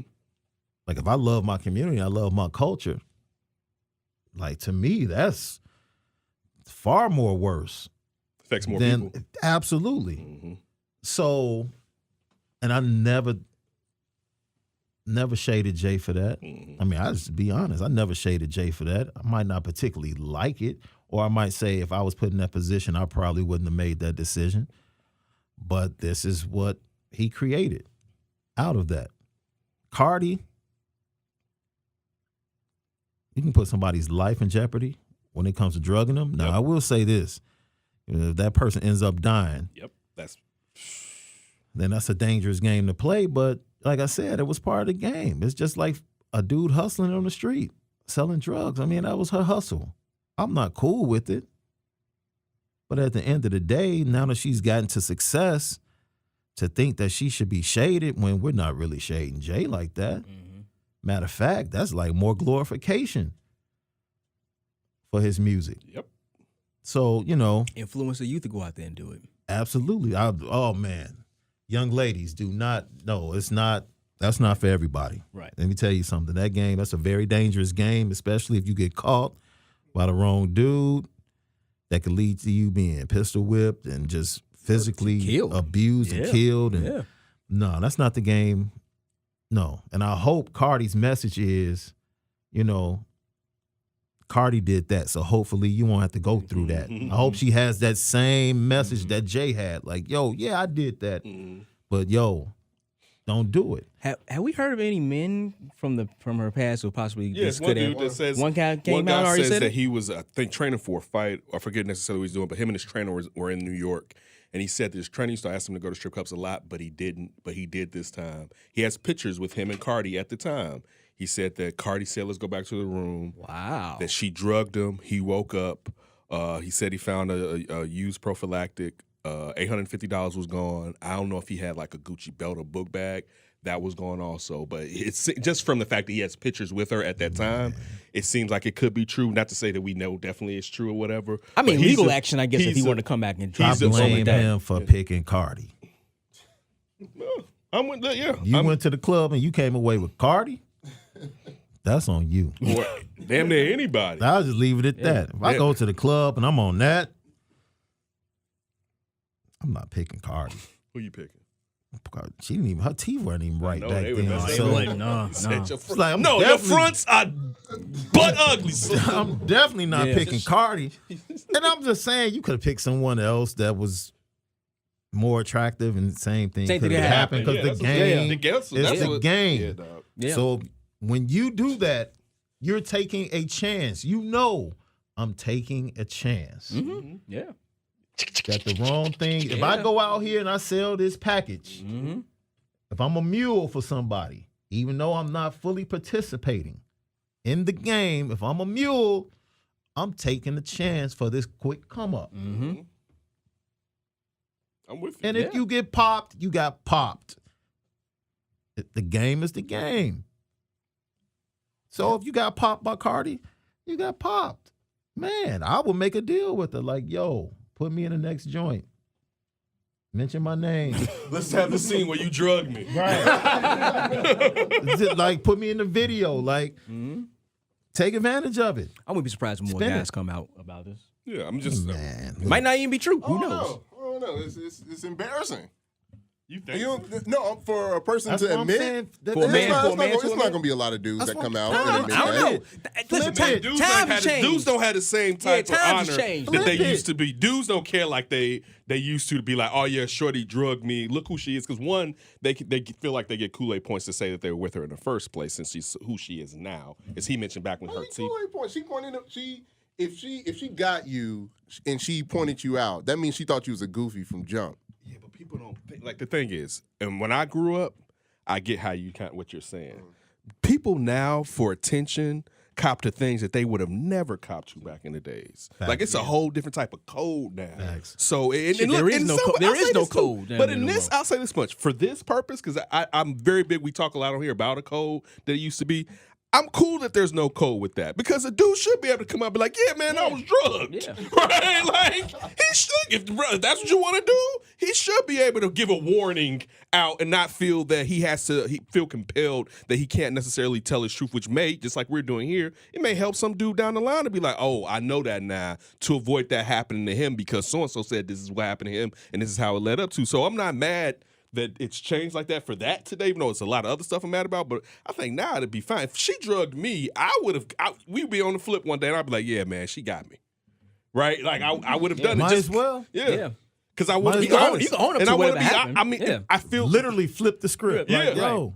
And one thing being here, I always feel like we shouldn't do this if we're not being honest, because that's the point of asking other people to be honest when we're talking to them. Yeah. Like, so even in being honest, it may not be something that's necessarily good that I'm talking about, or something that I want to glorify, or it may be something that puts me in a bad light, but still, I want to do it so that someone can learn from that. So all of this started with her Yeah. talking about this on her own. Yeah. She said this though, to go with what D said. She said that I don't put that in my rhymes, kind of what you said the Jay-Z line necessarily, because she said I don't glorify it and I never put it in my rhymes. But she was just talking about all that she had to get through. She was using it to show the struggle that she had been through. And that's cool because, man, all the female rappers I hear that are young, that's all they talk about is running pockets. Yep. And scheming on dudes. That's all the song lyrics about. That's like the culture now. Yeah, listen to that City Girl song. Yeah. What are they talking about on there? That's what they talking about. That's the one that had the feature on King Combs' album, right? Yeah. So, I mean, there it is. It's like, and everybody's cool with it. This is my point. Like, you can sit in a room full of dudes right now in this generation, and young ladies can sit in that room and they can all laugh about the hustle. Yep. Like, there's no shame. Like, oh, man. Man, they might tell you, like, man, watch out now. Yeah. You got to watch her. Yeah. They'll put you on game. Yeah. But it's like, they're not throwing shade at her like, oh, you foul. They're like, man, she a hustler. Yeah. Man, I worry about the effects of humanizing that behavior, because now, like on social media, you see from our generation, people having trust issues, people not developing quality friendships with people and stuff like that. Is because the game is the game, and everybody you feel like everybody's running some type of thing on you, trying to take it. There's so many posts on a daily, weekly basis of somebody saying, I don't have any real friends or stuff like that. And I'm just stream of conscience, kind of just thinking right now. That behavior though, where you discuss running game on people and scamming people, that's a slippery slope for me. Tony, that's been around. That's been around for forever. The only thing I always say this: people have always been crazy. Only thing is now we can find it out a lot faster. That's it. That's it. More access. More access. Yeah. People have been running schemes since scheme became a word. Only thing you know about before that. Yeah, before that shit. We need a word for this. Yeah. Exactly. This has been going on. The only thing is different. You're hearing about it at a very instant click. That's it. That's it. The game is the game. It's been around forever. You speak about humanizing it. That is being human. Yeah. Like, hustle is human, man. Yes. Hustle is human. You look at the biggest, we can look at the biggest atrocities ever put upon people. Different races of people throughout history. It was a hustle. Yep. What was trying to be done was all about a hustle. Yep. So the hustle is human within itself. The come up is human within itself. Everybody thinks it. Everybody in here wants to come up. Everybody in here is trying to find the come up. Whether you do it the hard way, through hard work, or whether or not you do it through a favor or a relationship, everybody's looking for the come up, right? I got a 16-year-old daughter trying to go to college. I'm looking for the scholarship come up. Anybody that can point me to a scholarship, I'm looking for the come up, because this 50G is real. Yep. Yeah. Even doing something that we were quick. This 50G is real, so I'm looking for the come up. Like, and I'm thinking, like, how do I need to hustle up on this to make it happen? I mean, that is humanism within itself. That's how you operate. Yeah. Each and every day, you're trying to find out, like, yo, how can I make my life better? What do I need to do? How can I hustle this? And the truth of the matter is, if they say, Tone, what you've acquired recently, if you could have done it a year faster, if you had done X, Y, and Z. You know what I'm saying? Yeah. You might not have done it, but it would have been a thought like. Yeah, I mean, we've had like conversations like that, like on the flip. I've always tried to make sure I do things the right way, so I don't have any regrets, so I'm not looking over my shoulder.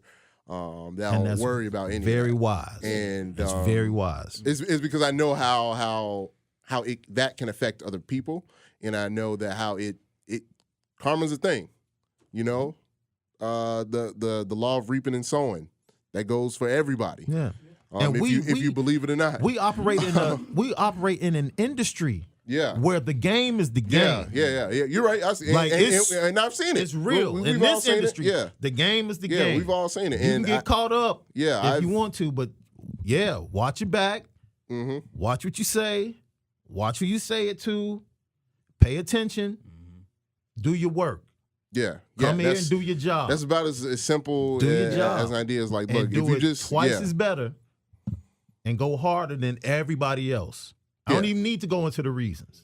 Yeah, when I Go mean hard, by when I said humanizing is just the accepting of the bad behavior as just a thing versus trying to find more positive ways to hustle. Like you said, there's hustling. Like you say, it's a human trait. Everybody wants to be better. Everybody wants to find better ways to live and stuff like that. But for me, it's always been about how am I doing it the correct way?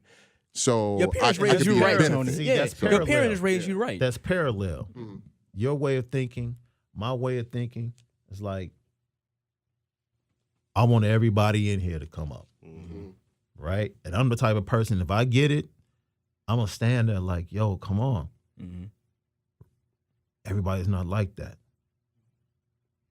Everybody has a different mentality. You had somebody that poured into you. I had somebody that poured into me. You guys had people that poured into you. I don't know you and Sid, familiar situation, but it's like you get to a certain spot based upon the decisions you made. And you are reaping the harvest now in your present for how you operate and the things you said no to in your past. And everybody is not equipped with that mindset to be able to say no. And this is the kicker. They want to make the right decisions.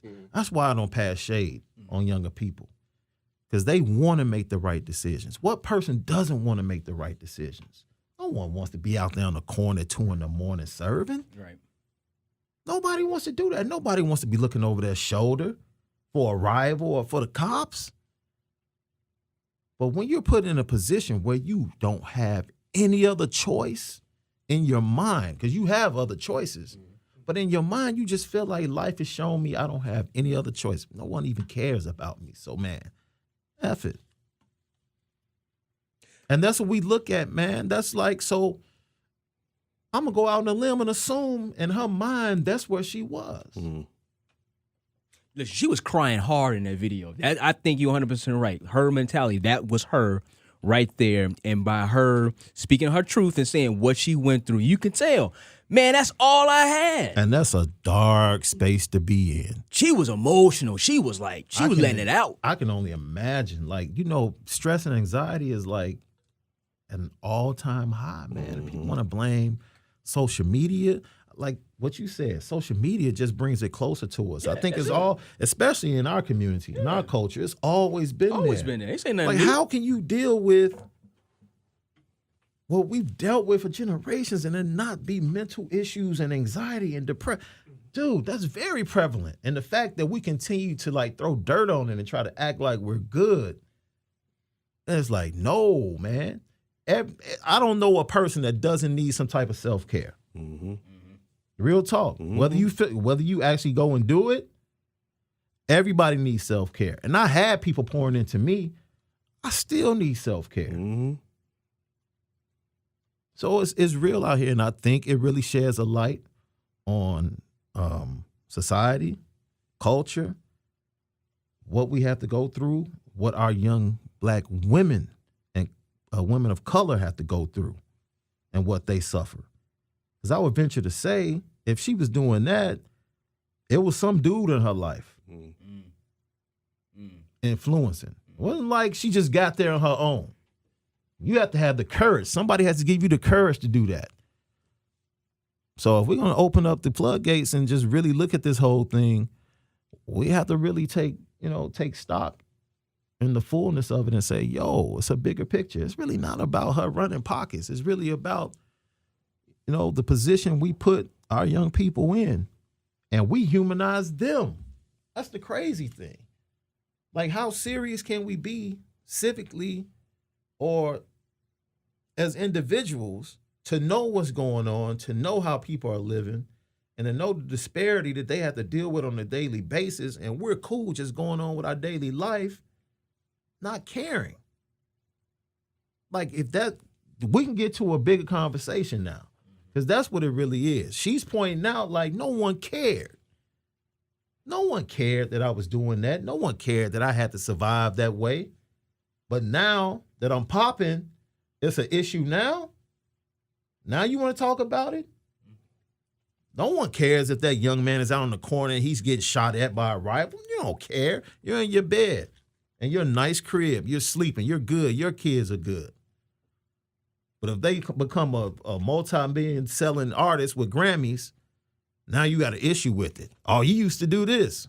You didn't even care. But now that I'm a success and I've overcome that, you don't like that. Because you don't like the way I got to the same level you got to. Something fishy about that. It's just something fishy about that. It's just something fishy about that, man. Cardi B is responding to a whole lot of backlash she is getting for an admission that she made on an Instagram live video 3 years ago. Now, someone brought it back up. The internet likes to do that sort of thing. And Cardi was talking about her days when she was working as a stripper, and she admitted that she would take guys back to hotel rooms, drug them, and rob them. Here's what she said. I had to go straight. I had to go, oh yeah, you want to yeah, let's go to this hotel. And I drop up and I rob them. That's what I used to do. Okay, yeah, so people were shocked by this. The hashtag Surviving Cardi started trending yesterday, a reference to surviving R. Kelly. Well, Cardi has written a response on Instagram saying, I'm part of a hip-hop culture where you can talk about where you come from. Talk about the wrong things you had to do to get where you are. I made the choices that I did at the time because I had very limited options. I was blessed to have been able to rise from that, but so many women have not. Whether or not they were poor choices at the time, I did what I had to do to survive. I have a past that I can't change. We all do. That's a taste what you can get from Pastor Davis. Real quick, say the church one more time. Hey, Chicagoland Christian Center, cccembassy.org. You can go there right now, man. Oh, I want to invite everybody. Man, my wife, as this is the year 2050 in our ministry, my wife and I will be celebrating our 20th year anniversary. Congratulations. Appreciate that. And my parents will be celebrating their 50th. Wow. In the same year. So, yeah, we're doing it big for them. And 50 will be in Palm Springs in November. And ours is April 26th. We're going away for our anniversary. But the weekend before that, on the 19th, at Chicagoland Christian Center, all you guys come out. We're doing a roast. Okay. And, like, we're bringing the entire, like, dude, our entire wedding party was, like, 22 deep. Whoa. Like, we both had, like, 9 on each side. 9 on each side, yeah. Like, everybody I grew up with, church and outside of church, was part of it. So everybody's coming back with their stories about us, how we met, all of that stuff. And we're actually going to, because we're about giving back to marriage, and we believe in the institution of marriage. So we're actually doing a documentary on how we met. And, you know, Tanisha Manuel, TT. Yeah, TT. She's going to be filming and working with us. She's a good friend of both of us. She went to Whitney Young, just like my wife. So they love each other, talk that dolphin bull crap and all that stuff. But, Semi-dolphin. you're a semi-dolphin right there. You're a semi-dolphin. But, yeah, man, you know. You said 20 years. Anybody 20 out there years. listening that's just getting into marriage, it might be in, you know, saying maybe 3 or 4 years. Any words of advice to kind of keep that marriage going so they can get to 20 or like your parents 50? Yeah, don't believe the hype. Don't believe the hype, man. Like people that tell you, oh, marriage is the most wonderful thing in the world. And then people tell you like marriage is, oh my God, it's so much work. It's somewhere in the middle. Like just don't believe the hype either way. Like commit to each other and commit to the work. It's as simple as that, man. Yeah. Like obviously if you get to the point of it, you know, proposing, you love. And after the love, you have to commit to the work. You know, and I'm thankful and appreciative that I found somebody that was committed to the work. Because she, like I told you the conversation we had before I committed to this transition, and she said, before I married you, I knew what the end game was. So that she was committed to that. And, you know, that's work, man. That's work. Like ministry just being that's part of your relationship. And it's intrusive at times.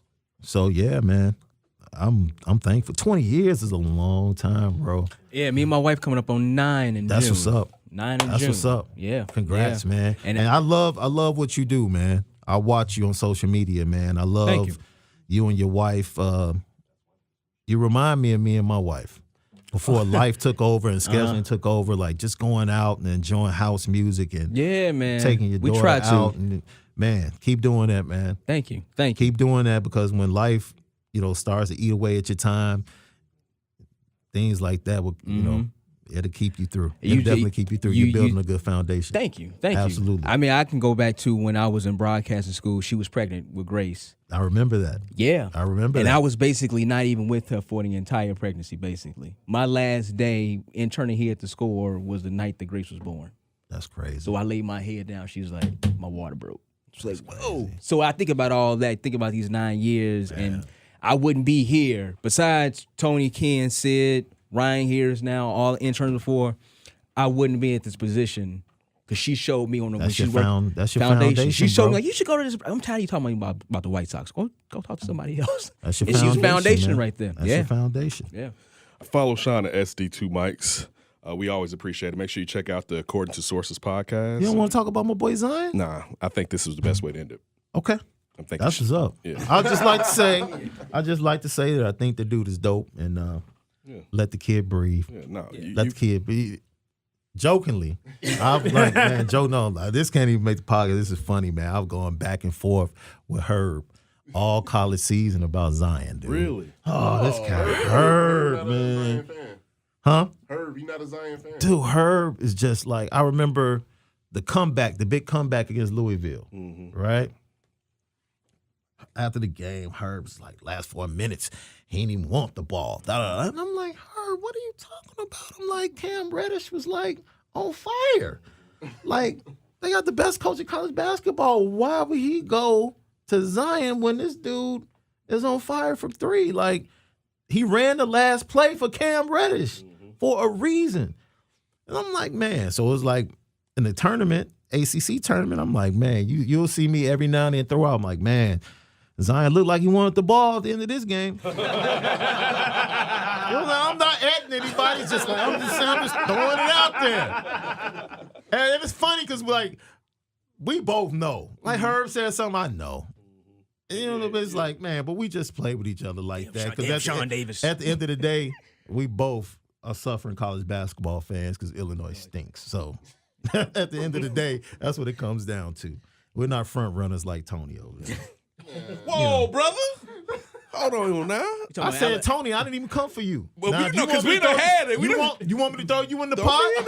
I'll take mine. I can throw you in the pot too. Tony over there with the Bama apparel on. You know, he's wearing his Perry. You over here, I was going to let you go, bro. I'm good. I'll take my bullets. Let me step out between You don't this. want to talk about? You know what I mean? You want to talk about that disease that is Clemson quarterbacks y'all got? No, we trying to end on a good note. I'm just saying. Anytime Clemson has that type of quarterback, it just seems, you know. Yeah, dog. I tried to warn you about the first one. I tried to warn you. Okay. What about that second when you one? barely What about escaped? that? Oh, yeah. You remember? Y'all had me on the show a week before, and I told you, I said Washington doesn't have enough offensively, but they're going to keep the game close defensively, which they did. I said, but that dude, I said, watch out for that dude. Just saying, man. Nah, I'm going to be honest. I didn't see this one coming. I know you didn't. That's why I ain't saying nothing. I know you didn't. I've had exchanges this year with you. I knew you didn't. I didn't see Trevor coming. No. Not that. I'm not a Dabo guy. That was the right decision. Man. That was the right decision. And see, I didn't even come at you.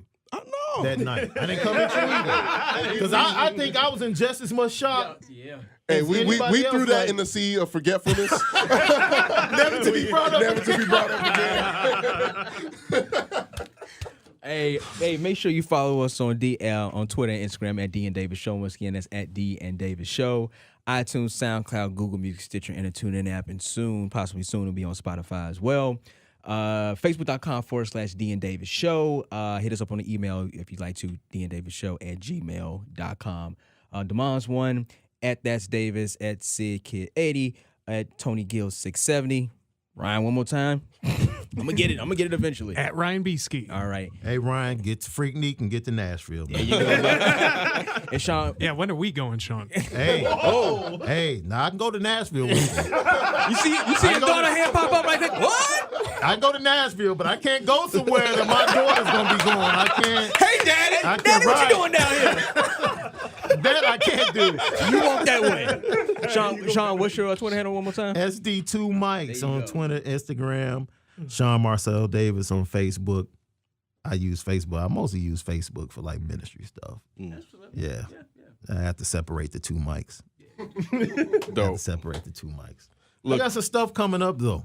I'll be talking to you guys about it, man. Okay, cool. And also, because it's been a minute, and it's something that, especially with, sometimes you're chasing what you're chasing, and you don't take the time to look at the people that you rally with. Yeah. We have to have you on more often. Yeah. And also just to I'm here kind of for get. it. I'm mad I missed the last show that you guys did over there.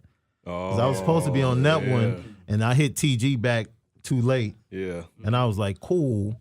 It was like that was the first time you guys were the first time I got introduced to Scoop B.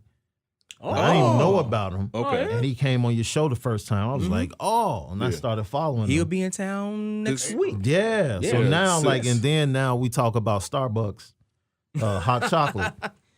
He a dope brother. Yeah, he's a really good dude. Man, Really Brandon's- good in his Brandon's what's grind, up. his hustle, man. Yeah. That's all through Cal. Cal means because of Totally respect. Yeah. What's up with Cal, man? Last time, look, man. Did I tell you? Me and Cal got into it. No. It was over Twitter, man. Twitter does this, man. Twitter. My wife always tells me, and my daughter, like, dude, stop bullying people on Twitter. Yeah. Because, You are a Twitter bully. Yeah. Nah, you are. That was, Ernie. Yeah, Ernie. bring that up. Bring that up. What happened? Bring that up. Actually, We can't. We can't. What happened? That could be off mic. Wait a minute. One of your friends blocked me too. Who? We were having a conversation. It was about baseball. Hey, we can handle this off mic. And I looked up and I'm like, man, she blocked me? Yeah. And I was like, man, did I bully? Listen to the show. Listen to the show. Hey, man, I'm sorry. We kind of in a good place, I think, but I don't know. I don't know. I don't know. Listen, we definitely appreciate it. You bringing your wonderful daughter down here and trusting us not to be ignorant around her. Oh, no. Thank you for the singing too. Dude. Yes, thank you. Thank you. Definitely. I'm just saying, Columbia. Don't forget. No, I'm gonna say USC. I think I'm all for USC too. Go. A whole nother experience, whole nother world. Go down there, have to move in and stay an extra week. Yep. Hey, there's nothing wrong with you and the wife taking trips to California. Oh, right? absolutely not. Yeah, come on, man. Absolutely not. Yeah. It's an Aspen, LA out there too. Yeah. There we go. Yes, it is. I'm just saying. That's what I kind of want to be out there. Like, we're looking at things in the window, I think about, like, man, if I can marry ESPN, if they can get me to LA, because I don't. I think about Scoop Jackson talking about, I don't want to raise my family in Bristol, Connecticut, because there's not enough black people. And I be seeing LA like, man, I love to do sports out there in LA. No, tell Scoop. I'll talk to Scoop. I'll talk to Scoop. I'll tell him what the move is, because it's plenty of opportunity in Bristol. Okay. If you can brave it, because it is rather slow. Rather slow. Weather's horrible. If you can brave it, but you can use it's a pogo stick effect. Yeah. I need to talk to you. You need to talk to us about that. Yeah. Absolutely. Yesterday, when you get this podcast, I've been on Sports Feed. Yes. So take that in. 352. Get the HD version. Is better. I'm be on there with Jared and Josh, so we should definitely have a good time in the first block. So make sure you check that out. Always check out Dan Davis' show. We recorded here in 6-7 The Score. Shout out to Mitch. Yes. Shout out to all the brothers for making this happen and making this work. Also listen to Jonathan Hood. Especially, this is another good thing. Jonathan and Lawrence, I got to be on at the same time. We got no blacks opposing each other. Right. Yes. And my desk and at home. Yeah, I get both of them. You know what's funny though? Now that that's over, because those guys are like really good friends, man. Yeah. And like the back and forth between them, stuff. Hood would say stuff to Lawrence, and Lawrence would say stuff back or whatever. So just knowing that, I think they'll kind of miss it, but I think they're ecstatic for each other. Yeah, dude. It's like, especially man, two quality shows. Absolutely. That's the thing, to really get so, you don't have to wait till a commercial break to go to the other one or whatever the topic is. For them to be the quality that they are here, I like it that they're not going up against each other. On top of that, being that they're blacks and I love the blacks. That you don't have to, you can listen to Lawrence at 2, and then in the evening time you can just switch over and just listen to J Hood. So to me, that's a great thing. So and again, make sure you listen to J Hood on ESPN. Usually it's about 6 o'clock or 7 o'clock, Sean. Yeah, we're back 7 o'clock. Okay, I would prefer to go 6 to 9. Yeah, but which doesn't make any sense. I'm sorry, I shouldn't talk about that. No, post-game show that's the is thing like, about working for ESPN, man, that you have a responsibility nationally. It's like, we would love to have a morning show. Yep. Yes. Ooh, but yes. Yo, it's GW. I mean, I think the only 2 affiliates are New York and LA that actually have their own morning show. Morning show. You know what I'm saying? I think that's because of the market. Yeah. Yeah. It's because of the market. Like it's New York and LA, dude. Like they don't need a nationally syndicated show. Like they can stand on their own. Chicago, we need that respect. Chicago can stand on their own too. Chicago stand on our own. Yeah. We need our teams to do a little bit better to help us because that helps the business. Yeah. I would venture to say if it was like the Jordan Bulls, then we have a better chance going up to Bristol saying, "Yo, we need a morning show." But since we got what we got, listen to Lawrence from noon to 2, and also he's going to have the show that is going to be podcasted, but going national. But make sure you check out Tony on there every weekday. Oh, and check me out too. I'm sorry, man. I can't believe I dropped the ball on this, man. I'm doing the Notre Dame football. Notre Dame football is through ESPN.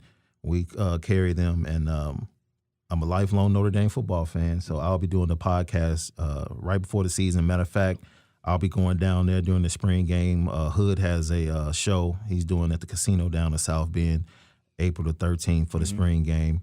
I'll be going down there and just doing media stuff, interviews and stuff like that. But then I'll be coming back and doing the Under the Golden Dome podcast to talk about Notre Dame football. And I know it's not Bama football, No, I love them until they fire Tyrone Willingham like on some BS. That's a whole nother story. That's what my indie love, and then for Charlie Weiss to be there as longer and not do as well, and only do as well. Like last year. And only success he had was with Tyrone Willingham's players.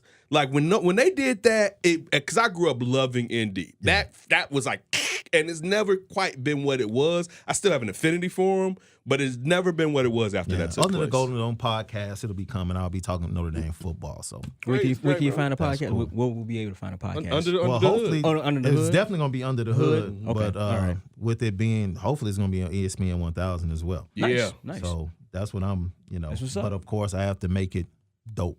Yep. And I have no problem doing You will. that. Yeah, you definitely I guess will. I'll listen to it. I'm a Hurricane fan, but I guess I'll listen to it a little bit. Well, no, that's part of it. Like, I'll do like 10 minutes on Notre Dame, and then I'll, do a whip. Okay, cool. A whip around the nation. I have to because I love the game. So I'll get Bama in there and get Throw a the little Canes Hurricane in there. there. Yeah, a little Hurricane there. I don't respect the Pac-12, so I don't know how much Pac-12 I'll talk, but I guess USC. I guess. No left of Washington. But I might become a USC. I was about to fan say. You better another be year. out there like, you see this work I'm doing with y'all talking about this? I might be out there with the horse ears like, yo. I might be on the sideline with Snoop. There you go. But look, we definitely appreciate, brother. Appreciate you all, man. Make sure you Thanks, check man. out Under the Golden Dome. Anytime our brothers, you know what he did with No Zones, but anytime our brothers are doing podcasts, we have to support their podcast. Absolutely. That'd be silly for us not to. So support our brother, man, because he's one of the most supporting people that you'll meet and know. A really quality dude, Sean. We definitely appreciate you for joining us, man. Listen, don't do anything stupid before you hear from us again. We gone. Keep your hands to yourself. The Flip.